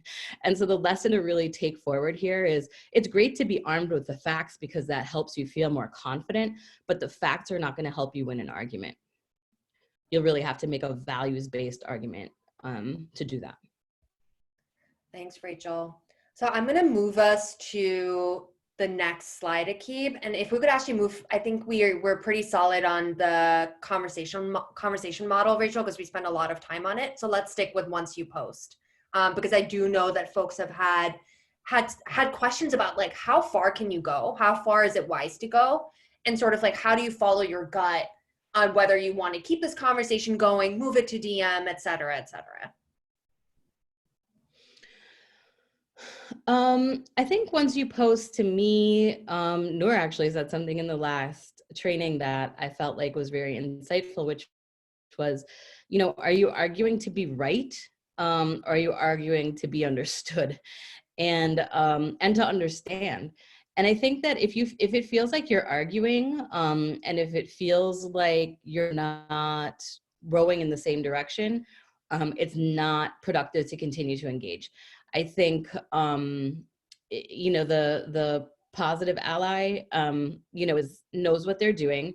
You have equipped them, you've provided tools and, a resource. And maybe one more time would be fine. But if it seems like you are ganging, like there's a ganging up situation in a thread, you also have to be mindful that the positive ally may just be like, I'm never posting there again, And so that may be the time to like DM them. I mean, it's really hard to say without knowing the context of what, it matters so much what they're saying, what other people are saying. So it's going to have to be something that you're thinking about, with your gut reaction. And I would say, don't think about whether the facts are coming forward. Think about whether the values are coming forward, and then think about what is the best intervention when you are engaging with them, that what they're trying to do is, you know, educate somebody or whatever. Is their intervention working? Are there, is there, are they getting closer to their goals or farther away as the post goes? And I think that your public intervention should cease if they're getting farther away from their goals. And then at that point, you can make an assessment of, should I hit them up in the DMs and be like, yeah, that's turning into kind of a mess. But you are completely right. And I really hope that you keep, you know, that you stay in the game. Another way that I know we've been talking about the power of emojis, but you know, even like going back and just reacting to some of their comments if you see them going, and just, you know, liking them, right? So like, even if you're purposefully not going back in that thread because you don't necessarily want to be dragged into a conversation with trolls, but just liking their comment or giving it a heart, you know, is one way to keep that engagement going and keep supporting them as well without necessarily putting your words or your content out there. Great. But I think it's always important to really remember that what we're talking about here is building a group of people who can persuade other people, and that we always need to be getting closer to that goal and not moving away from it. And if you keep that in your mind and be like, oh, is this getting us closer to what we're trying to do? I think you'll be able to know in the moment. There might be some choices that are dicey, but honestly, like, the weight of the world is not going to wait on one comment that should have gone the other way and you were like, yeah, I'd made the wrong choice there. So like, you know, also just realize it's a forgiving model. And sometimes you'll win some and sometimes you'll lose some. Exactly. And you know, at the end of the day, our theory of change is around public narrative and eventually scaling up to shift public opinion, right? So people even seeing that exchange, you know, moving that online to offline is something that we can't measure immediately, but is something that happens. So, all right, let's move on to the next slide. So Rachel, I know that we have a pretty strong Slack community, but I'm wondering if you can talk about some of the do's and don'ts of calling in a friend. You know, do we tag them in the comment, for instance? You know, do I tag you, Rachel, if I see a thread going awry? Like, what are some best approaches to get going on that? I mean, my experience with social media is that if you're navigating through the conversation, tagging other people is never going to do anything other than exacerbate whatever situation is happening. So for me personally, and other people may share because other people may have different, you know, different strategies for this, but everyone who's on the call that knows me knows that I'm a screen capper from way back. And so if I'm getting into a situation and I'm like, oh, you know, Samantha, like I'm really having trouble with this interaction with Samantha, I'll take a screen cap and send it to Noor and say, am I out of pocket right now? Like, what's going on? Am I misreading this? Or like, what's your feedback or what have you? Because the context of the conversation matters. But also it's a lot different of a thing for then Noor to say, oh, no, or maybe, yeah, you're doing the most, versus me tagging Noor in or bringing what feels like reinforcements in, because you always have to think about how it's being read in the thread, right? And the goal here is not just to, you know, again, when any of these questions happen, I think you have to go back to the top level goals. So we are trying to equip people with tools and strategies to be able to be more effective advocates and to persuade, you know, to engage in I guess kind of a culture of persuasion around, you know, changing public opinion through one-on-one conversations. And a lot of what feels like the interaction is happening between you and the person that you're talking to. And that's very natural because that's, you know, what's going on. But you have to remember that there's a lot of people in social media threads who just read. They don't comment, they don't like or dislike, they just lurk. And so part of what we're doing here is direct intervention, but there's also a performative aspect here.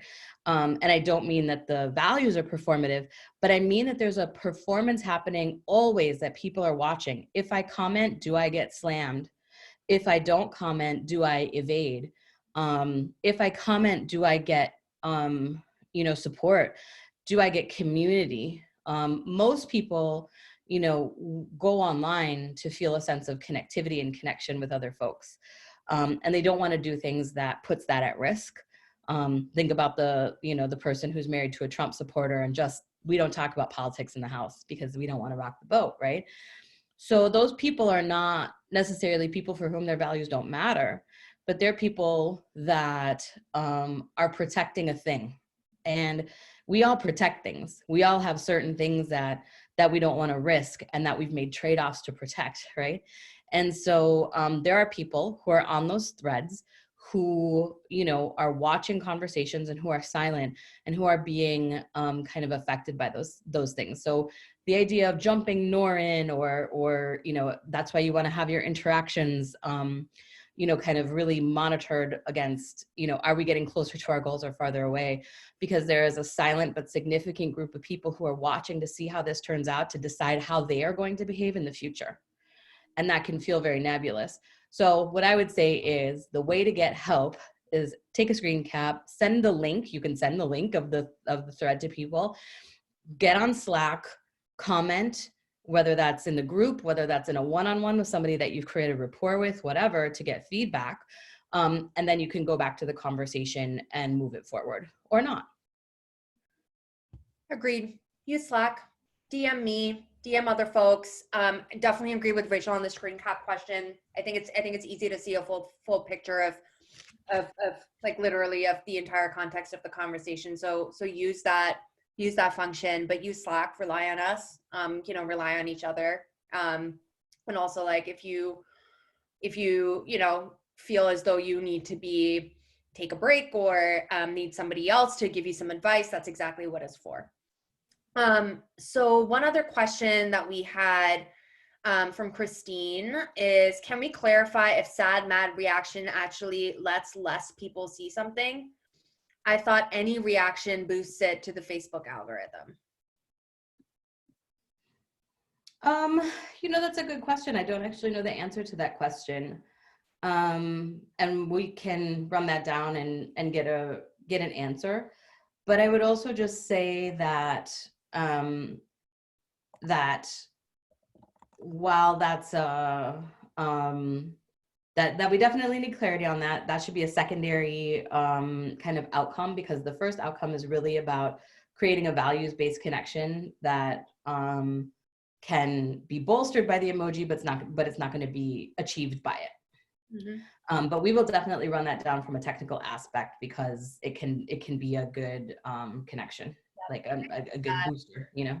Right, and I see that, Christine. I just asked someone about it, and there's a few articles, which is that not only sad, mad, but happy, love, positive reactions all boost the Facebook algorithm, but the likes don't. And that was something that I guess was put into effect in 2019. So that's really, really good to know.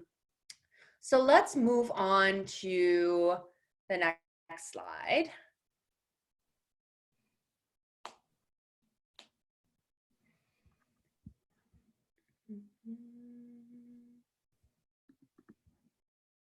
Did it move?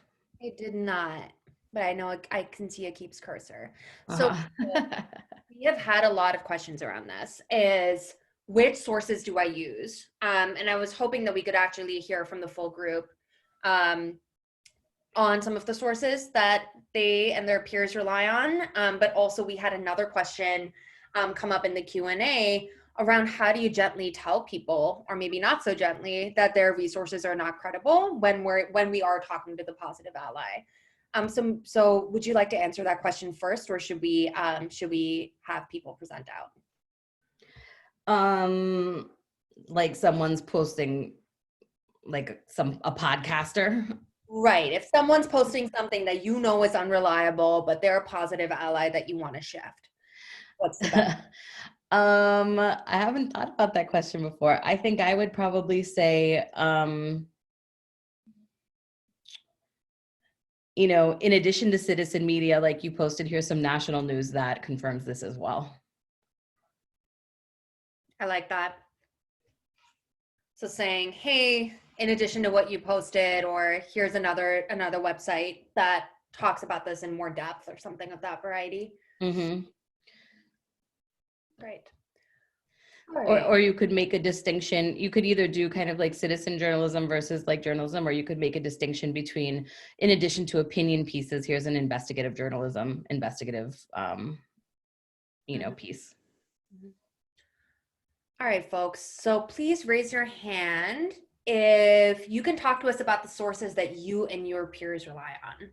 I know we heard from some folks earlier who said, it's a mix of sort of Washington Post and some bigger newspapers. Some folks are ABC watchers.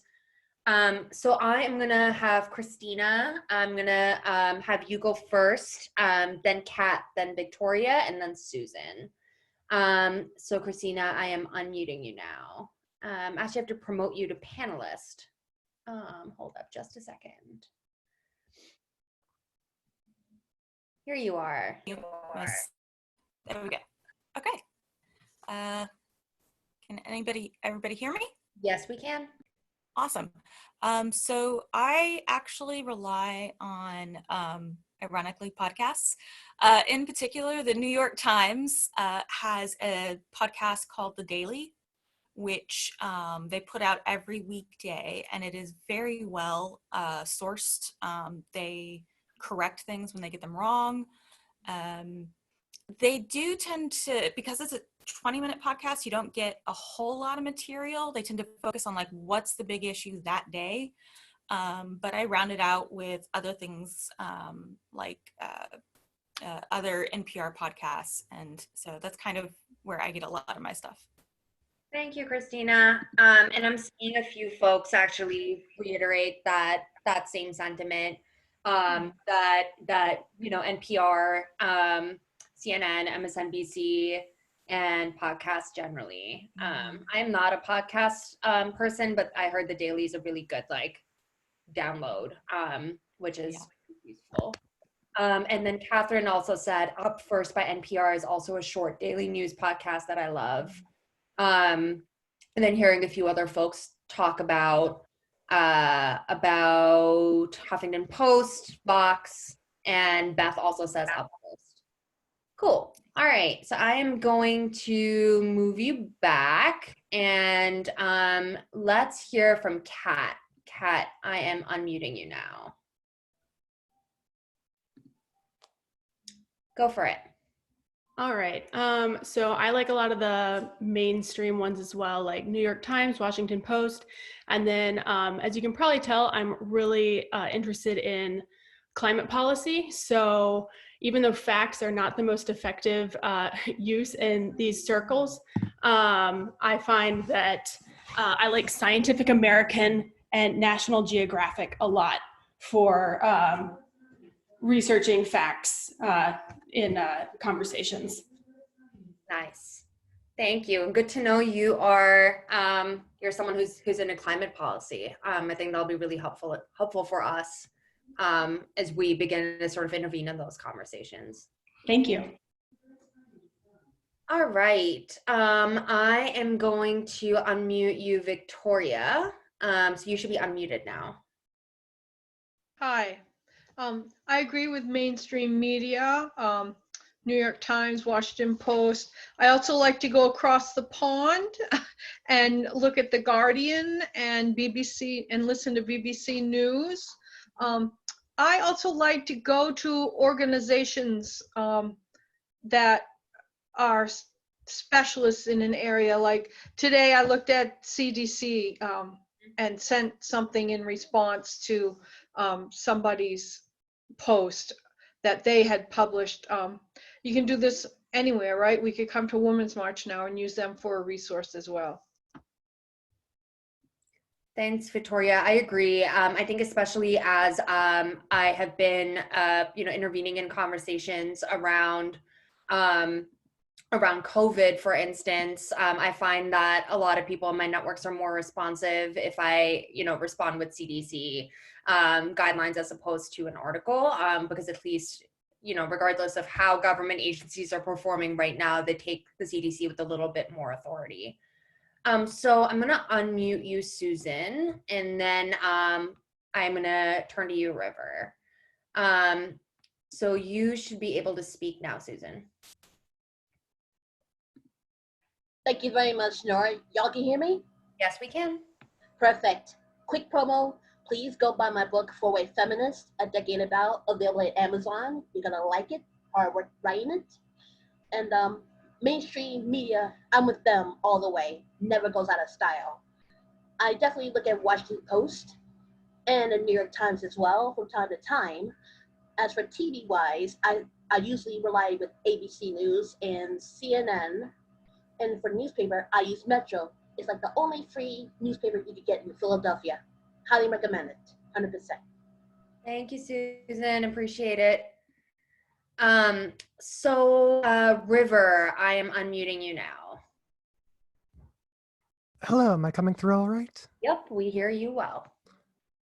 Awesome. I don't see an option for my camera, so I'm just gonna not. So for my community, the trans community, I've found that a lot of articles and a lot of mainstream media is not very effective just because we have a very small population.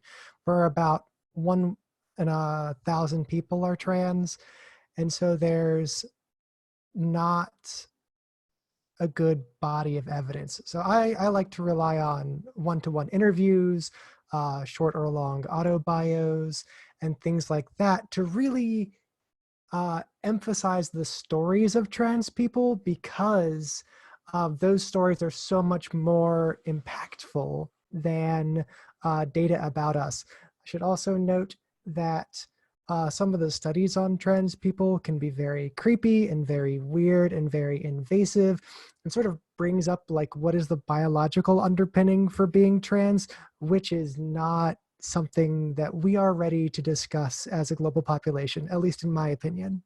Mm-hmm.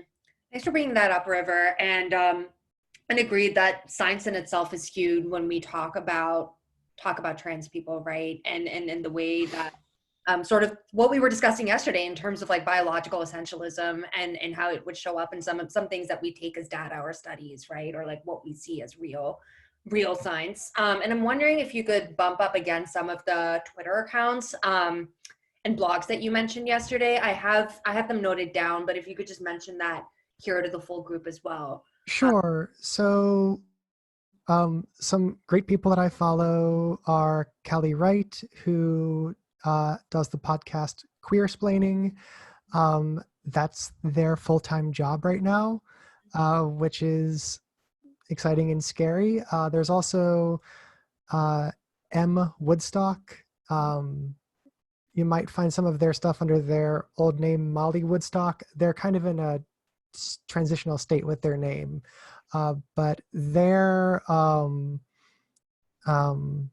podcast is called Gender Reveal, which came up when I was searching for the NPR podcast Reveal. So I checked them out there. I was like, oh, that's interesting. Another online person that I like to follow just because she's very interesting is Charlie Jane Anders and her partner Annalie Newitz. Their podcasts, Our Opinions Are Correct, is a really fun sort of like diversion from like how they like to focus on science fiction and culture and like nerd culture through the lens of like intersectional feminism and things like that. Hi, thanks, River. I wrote some of them down, and I'll be sure to add them to the resource bank. But thank you, I appreciate it. Cool. All right, Rachel, do you have? I feel like we have a pretty good, lively chat with folks adding in resources. Do you have anything to add on sources to share in some of these conversations? No, I think, I mean, we have our resource bank that we will share. I agree with all of the things that I have seen, all the resources that I've seen in the chat. And honestly, like, sometimes it's like the way that your conversation goes, it's so specific that sometimes, like when you just, like I'll be in some kind of back and forth with somebody online, and then I'll go and just do a quick search for a relevant article and it will pop up. And so for me, it's like less about having the specific articles on point and more about like, oh, well, I'm not going to look at that one, but here's one from The Guardian that supports this argument. And just remember, you don't have to be like, you can respond at the time in which you're comfortable to respond. So there's no, like we want to be timely, but you can also take the time to actually find the right article, the right resource, the right place and the right tone. And add it to the convo. Mm-hmm. And Allison had a question in the Q&A on this specific issue, which is, I know we've talked about avoiding right-wing sources, but are there left-wing sources that we ought to avoid? There are some that I don't use. Like I certainly wouldn't use any like dirtbag left sources. I don't know if folks could like help me crowdsource. Yeah. I think Rogan, for example. Yeah, I can speak to the woke left, ultra woke left journalistic tendencies. I think that there's definitely some publications that are very, very much on the left that, like for instance, I love reading, but are explicitly, for instance, communist, socialist, or anarchist, right? So I think that particularly with this, I would recommend not leading with those sources. And the reason that's not because that's not a part of your life or what you read. That's what I choose to read over the Washington Post. But I also think that it's something that could immediately turn people away. I do think podcasts in general, allow for a little bit more openness and more sort of room for interpretation. But if we're talking about things that are, a little bit clearly, I think viewed as too academic or too fringe, I think that could turn people away. Alice is saying, I'm thinking about things like Democracy Now!, Daily Kos, and Truth Out. I don't think that Democracy Now! Or Truth Out or Daily Kos would immediately turn folks away. If anything, I think Democracy Now!, just because it's a little bit more reputable and more widely read, and watched, would be something that people might have a knee-jerk reaction to. But I think Daily Kos and Truth Out should be fine.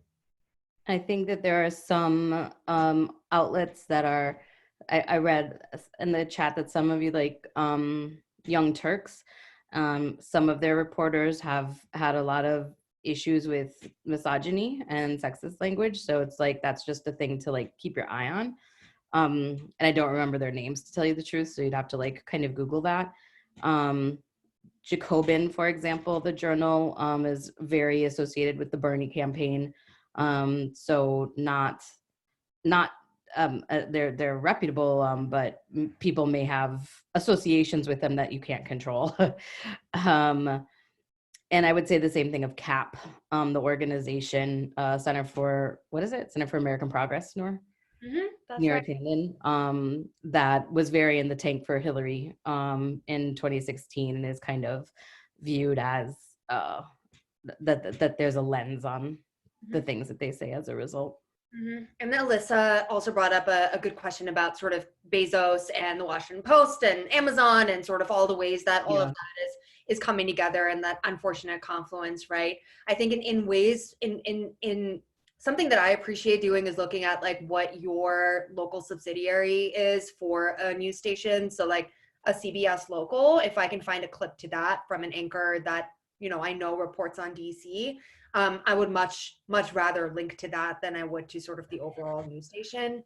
So I would say, find your equivalent to a local Chronicle or Gazette that sometimes carry the same stories as the Washington Post, but don't bring people back to that paywall.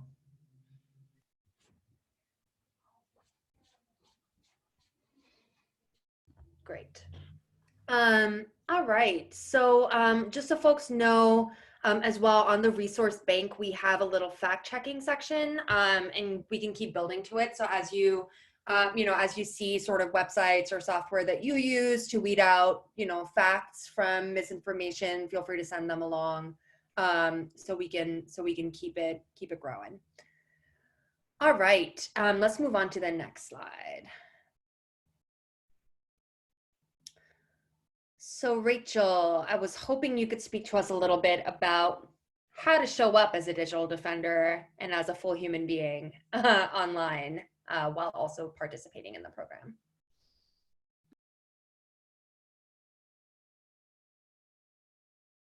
Tyranny of the mute button, y'all.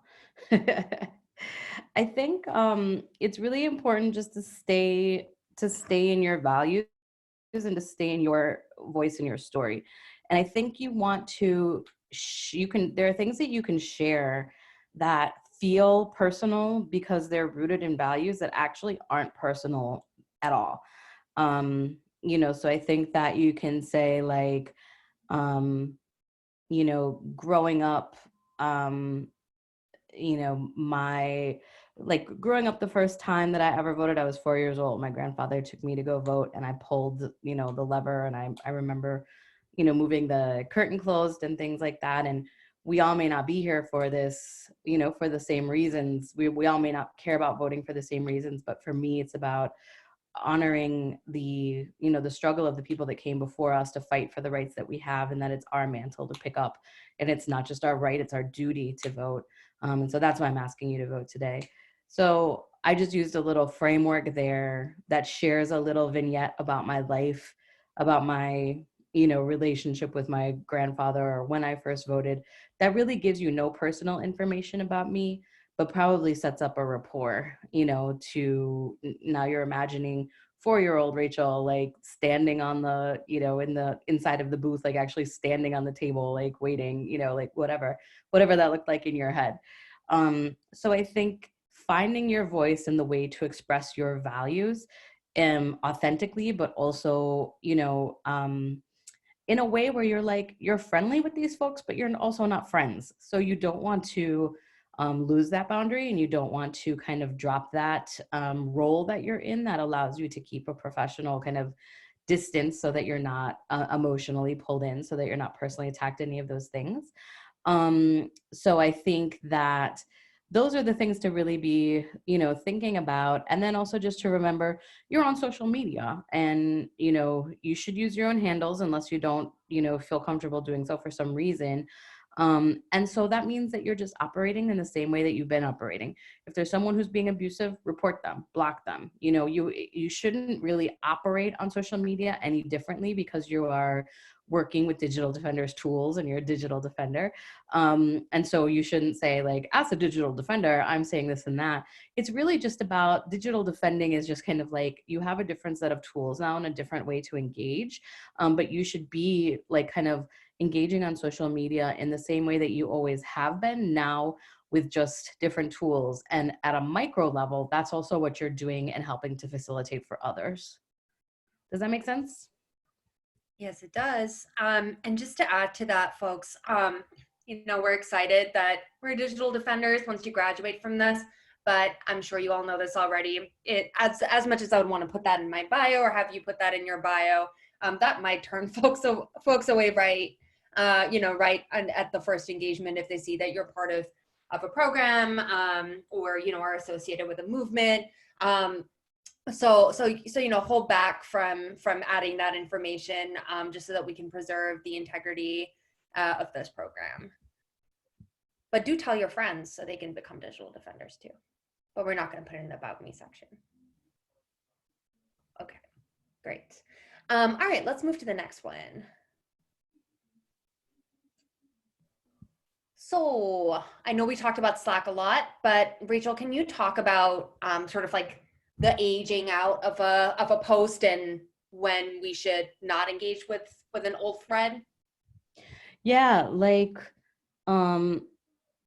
I just think that particularly now when the political landscape is changing so much, it's very difficult to engage with aged material.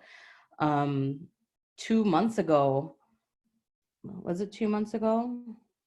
May, Yeah, 2 months ago, all of the presidential candidates were still in, weren't they? And 2 months before that, we almost went to war. Like, things are changing a lot and very quickly. So it's important for the conversation to be relevant to what's happening right now. And the reason why is that feelings and thoughts and values, shift and change. And what's most present on people's minds is what's happening, like, just kind of right now in the current moment. And so it's really important to kind of just be, commenting on things that are moving. And then also, I think when you're commenting on things that are 8 weeks old or older, what you're going to do is you're going to pull people with the strongest and most polarized opinions, who are like, oh, I'm here for this argument this day and every day, and they're like, I'm here to argue this out. And it's also just really not a good use of your time. You're not getting closer to our goals, because it's not a moment of moving forward together. It's a moment where the intractability of the conversation becomes visible. Thank you, Rachel. Mm-hmm. And of course, using Slack a lot. So I feel like we did the poll yesterday where it actually turned out that I think between 30 and 40 of you were already using Slack. So hopefully our engagement will be high, because you can just switch to our workspace. But just use that, and I know some folks are already messaging me about the new channels they want to start, etc. Use it. It's your space. And also, make sure that you're checking your DMs in case someone is tagging you and asking you for some support once in a while. Another, just so you know how I'm using Slack, is that I send sort of like the main hashtags that I see trending, but then also particular threads. So for instance, Ellie, who you heard from earlier in this presentation, sent me three threads this week that she thought would be of particular interest to you all, because it was a really good example of sort of the back and forth around a really key event, which was the Supreme Court hearing. So while we, obviously encourage you all to incorporate this organically into your lives, I'm also going to be emailing you and then also using Slack to send you some of these conversations as they're happening, because I'm basically monitoring them every day. All right, on to the next one. Cool. So let's just open it up for some Q&A and see some lingering questions that you all might have from Rachel, and like the approach and the framework and putting this into practice. And knowing that, of course, we're past 3:30 now, so I have a proposition to how we use this time. But one suggestion we got, Rachel, as a question, I think more of a suggestion from Noel, was if we're going to talk about bots, maybe this question can wait. How do you feel about supporting allies when you suspect that they're exhausting themselves, responding to alt-right bots? Could we say something like the original poster or OP sounds like a bot? Don't let bait bot stress you out. Bots are fake people, so that we're saving them some stress, but so that we're also getting these hashtags to trend. So we can, sort of flip the script there. What do you think about that? I like that idea a lot. And it may be helpful to also input into our resource guide some tools for recognizing bots. Great idea. Thanks, Noel, for bringing that up. Another question that we got, and I can answer this a little bit, Ayushi, was around Me Too made us aware of a lot of harassers and abusers among us as individuals. What's the most effective way of calling out friends, people we knew to be allies? Woof, that's a question. So I'm happy to talk about this, just because we're actually going through a process with a publication, an editor of a publication here in the U.S. Who is going through an accountability process because of harassment and assault. And I think it depends on what your framework and approach is, right? So, I don't toss around the word transformative justice lightly. Like we, along with the person that was harmed, are engaged in a very long process where we agreed not to call them out by name and otherwise target them in a certain way, because that's what the survivor of the violence wanted. So I think a lot of it depends on your approach, and also depends on what the survivor's needs are. So feel free to DM me if you want to learn a little bit more about transformative justice models, especially when it comes to gender-based violence. Another question that we have is from Anne, and it's hashtags. Do you have a recommended number of hashtags, and should they be only the ones you've recommended on the slides? I know sometimes people post on Twitter, sometimes people's posts on Twitter and Instagram seem to be full of hashtags. And I would say definitely don't feel like you have to stick to the hashtags that we have in the resource bank and on the slides. Those are the ones that, you know, the folks that presented were recommending because of their work in communications for their organizations and in the movement. But I also think that, you know, there's a new hashtag every day. So I would really think about the hashtag that, you know, is being used in the comment thread. And I also think that you don't have to use it if you don't want to, and if it doesn't seem necessary. If you're responding to a comment on one platform, it might not make sense, you know, to use a hashtag on Instagram necessarily the way it is on Twitter, and of course, you know, not so much on Facebook or YouTube either. Rachel, do you have any thoughts on the hashtag question? Nope, I agree with what you just said. Yeah, and you know, I see people use, as you're saying in the chat, I see people do like 30 hashtags at a time, but I also think a lot of that is if people are engaging in sort of like a larger challenge, you know, they're wanting to be noticed or seeing each other or being sort of like uplifted by a brand. And you know, some people are paid to use hashtags if they're influencers as well. So I think you'll definitely see them being used differently by different demographics based on their usage of the platform. And hashtags on Instagram are different than hashtags on Twitter.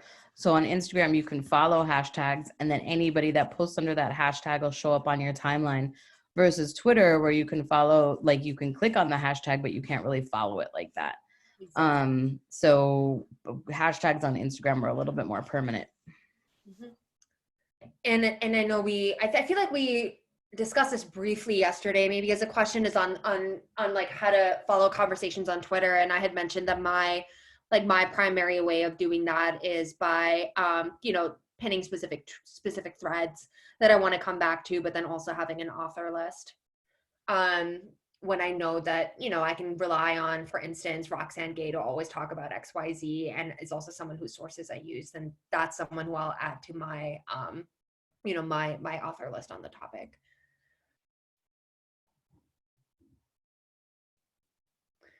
Teddy says, following up, I try to add politicians so that the people who curate their social media presences will see comments, but I have no idea if that's effective. Thoughts?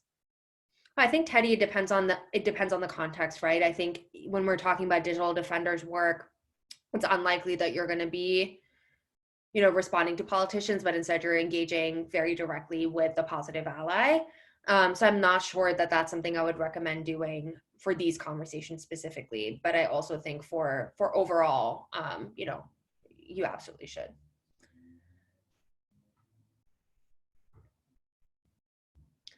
A question from Noelle is, as a follow-up to Anne's question, will Women's March be occasionally strategically be asking us to prioritize using specific hashtags over others as a tactic to make them trend? Is that what we're trying to do with Hands Up Birth Control? I think that's a great thought, but I don't think that that's where we're at yet. You know, seeing where we are with the spectrum of allies, right now we're really focusing on the conversation and not really thinking about digital defenders as like a tool that can make something go viral or make it trend. I do think that that's a really great subversive way that we've seen hashtags be used, but not what we're doing here. But I do think it's a good suggestion, and I do think that our organizational partners, you know, may come to us on a larger scale outside of digital defenders once in a while and ask us to help uplift something because of our digital presence. Rachel, do you agree? Yeah, I think that's right.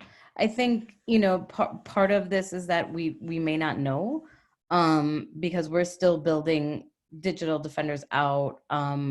you know, and thinking through and working with our partners around future phases of this. And so it could be that that's something that we pick up. And so a little bit of the question is, we'll have more clarity soon, but may not have it now. And then plus one to everything that Nora said.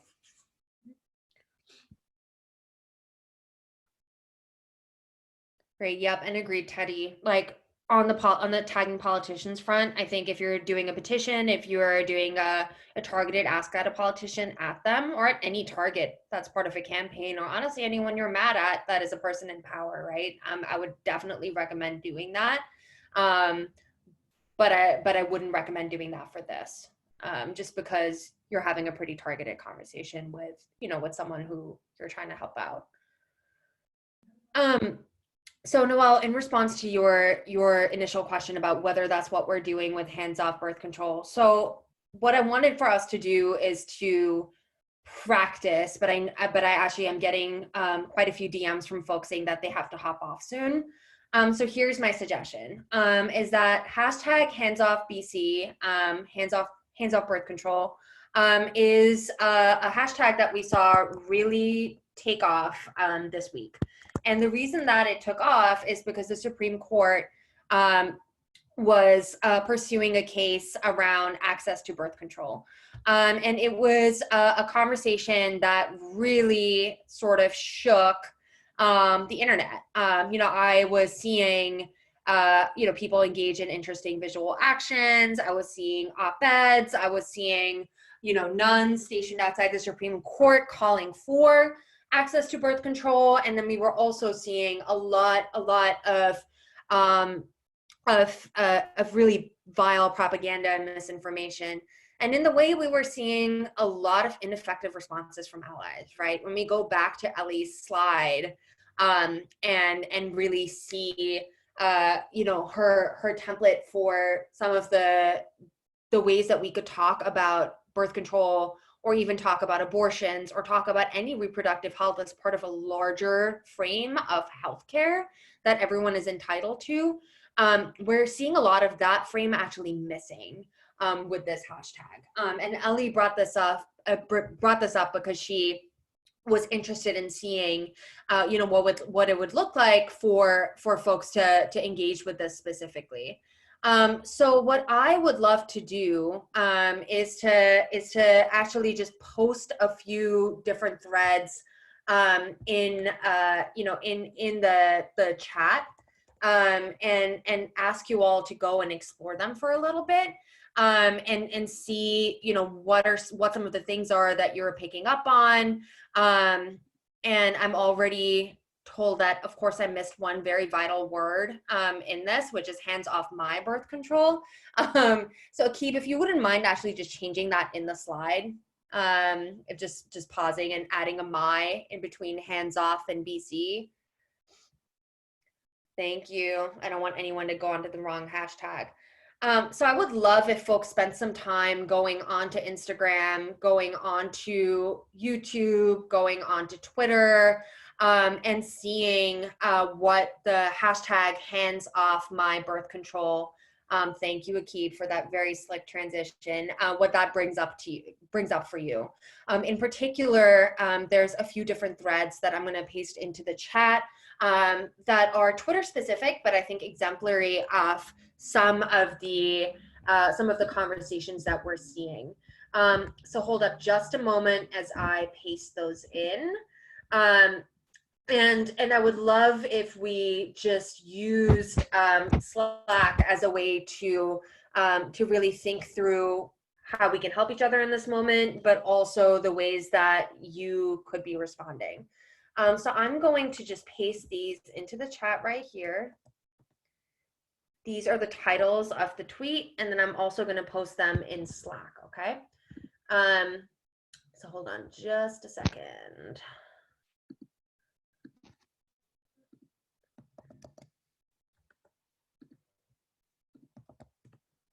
There's one. There's another one. Also, apologies in advance. Some of these are ones that are going to make you a little angry, but a good exercise in patience.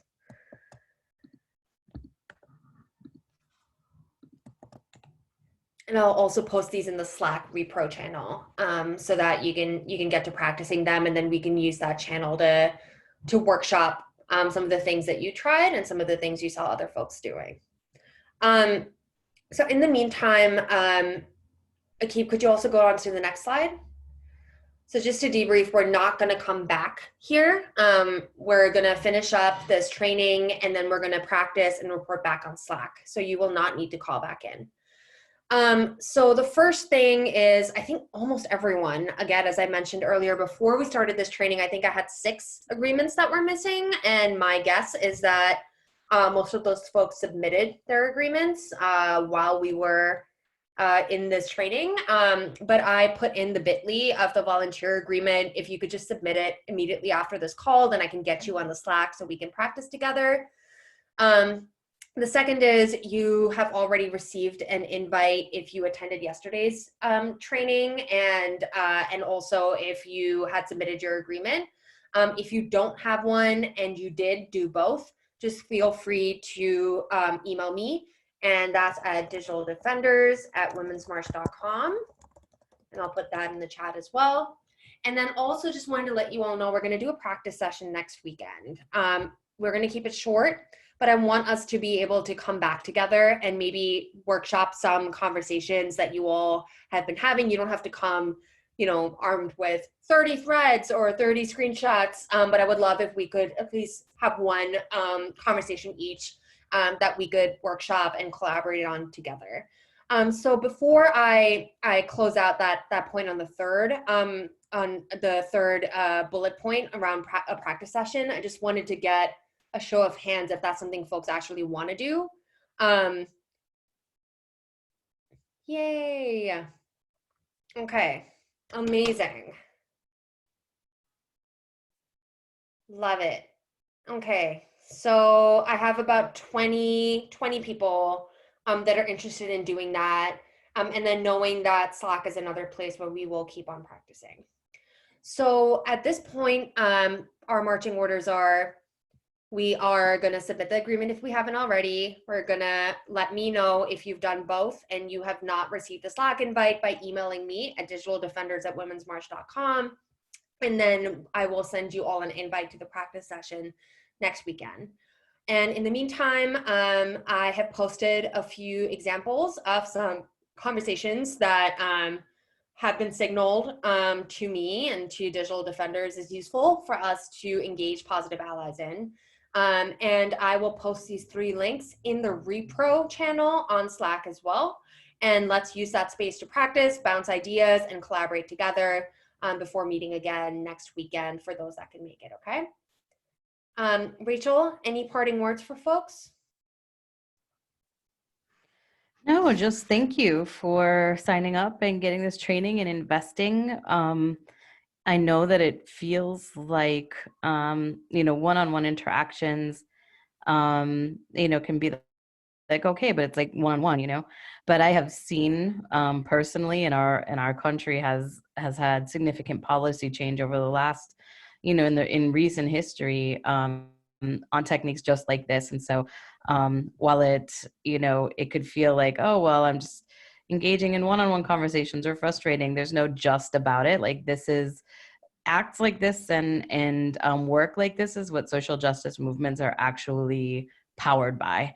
I know that there are some things that feel bigger and splashier, but really it's the people who stuff envelopes, who have conversations, who change hearts and minds, who do all of those things, that are the real unsung heroes of our movements and always have been. So I just want to say thank you. Thank you all. Just want to reiterate that it was really, really a pleasure. This was an incredibly engaged group. And in fact, you all also really expanded and shifted a lot of ways that I was thinking, and brought up some really solid suggestions that we'll definitely be incorporating. So for folks on next steps, something to keep in mind is the website, the locked website with the toolkit, the links, etc. is pinned in Slack. So please use Slack. And of course, I'll also send you a follow-up email so that you're able to access it. I need to be able to actually workshop and edit these videos. So you won't see those tonight, but you will see them by mid this week, uploaded on the website. So hopefully, you know, if you need a refresher, I often review Heather Wood's video that's already on there to sort of ground us in theory. And then Amanda Chavez Barnes' section on immigrant rights is also up there already. So if you need sort of like a refresher on the framework or the template, that's where you can do it. In terms of the chat function, I usually don't download chats because it also shows private chats. So if someone is workshopping something or having a personal conversation that, you know, I don't want everyone to have access to that without consent. But what I can do is just pull out, is to pull out some of the larger pieces and concepts and make sure that you have those. A question from Rosemary on useful workshop. How do we refer others to a future workshop? Once you're in Slack, I always actually have our existing digital defenders recruit more people. So you'll be able to send that invite once the next one is generated to send out to your friends. And Samantha said it would be helpful to have the workshop constructive replies. That's a good point. For something for me to pull out from the chat box is those responses that we got from the second slide. Thank you for pointing that out, and I will make sure we do that. And on another question or comment from Dee, anything about Maude and Justice?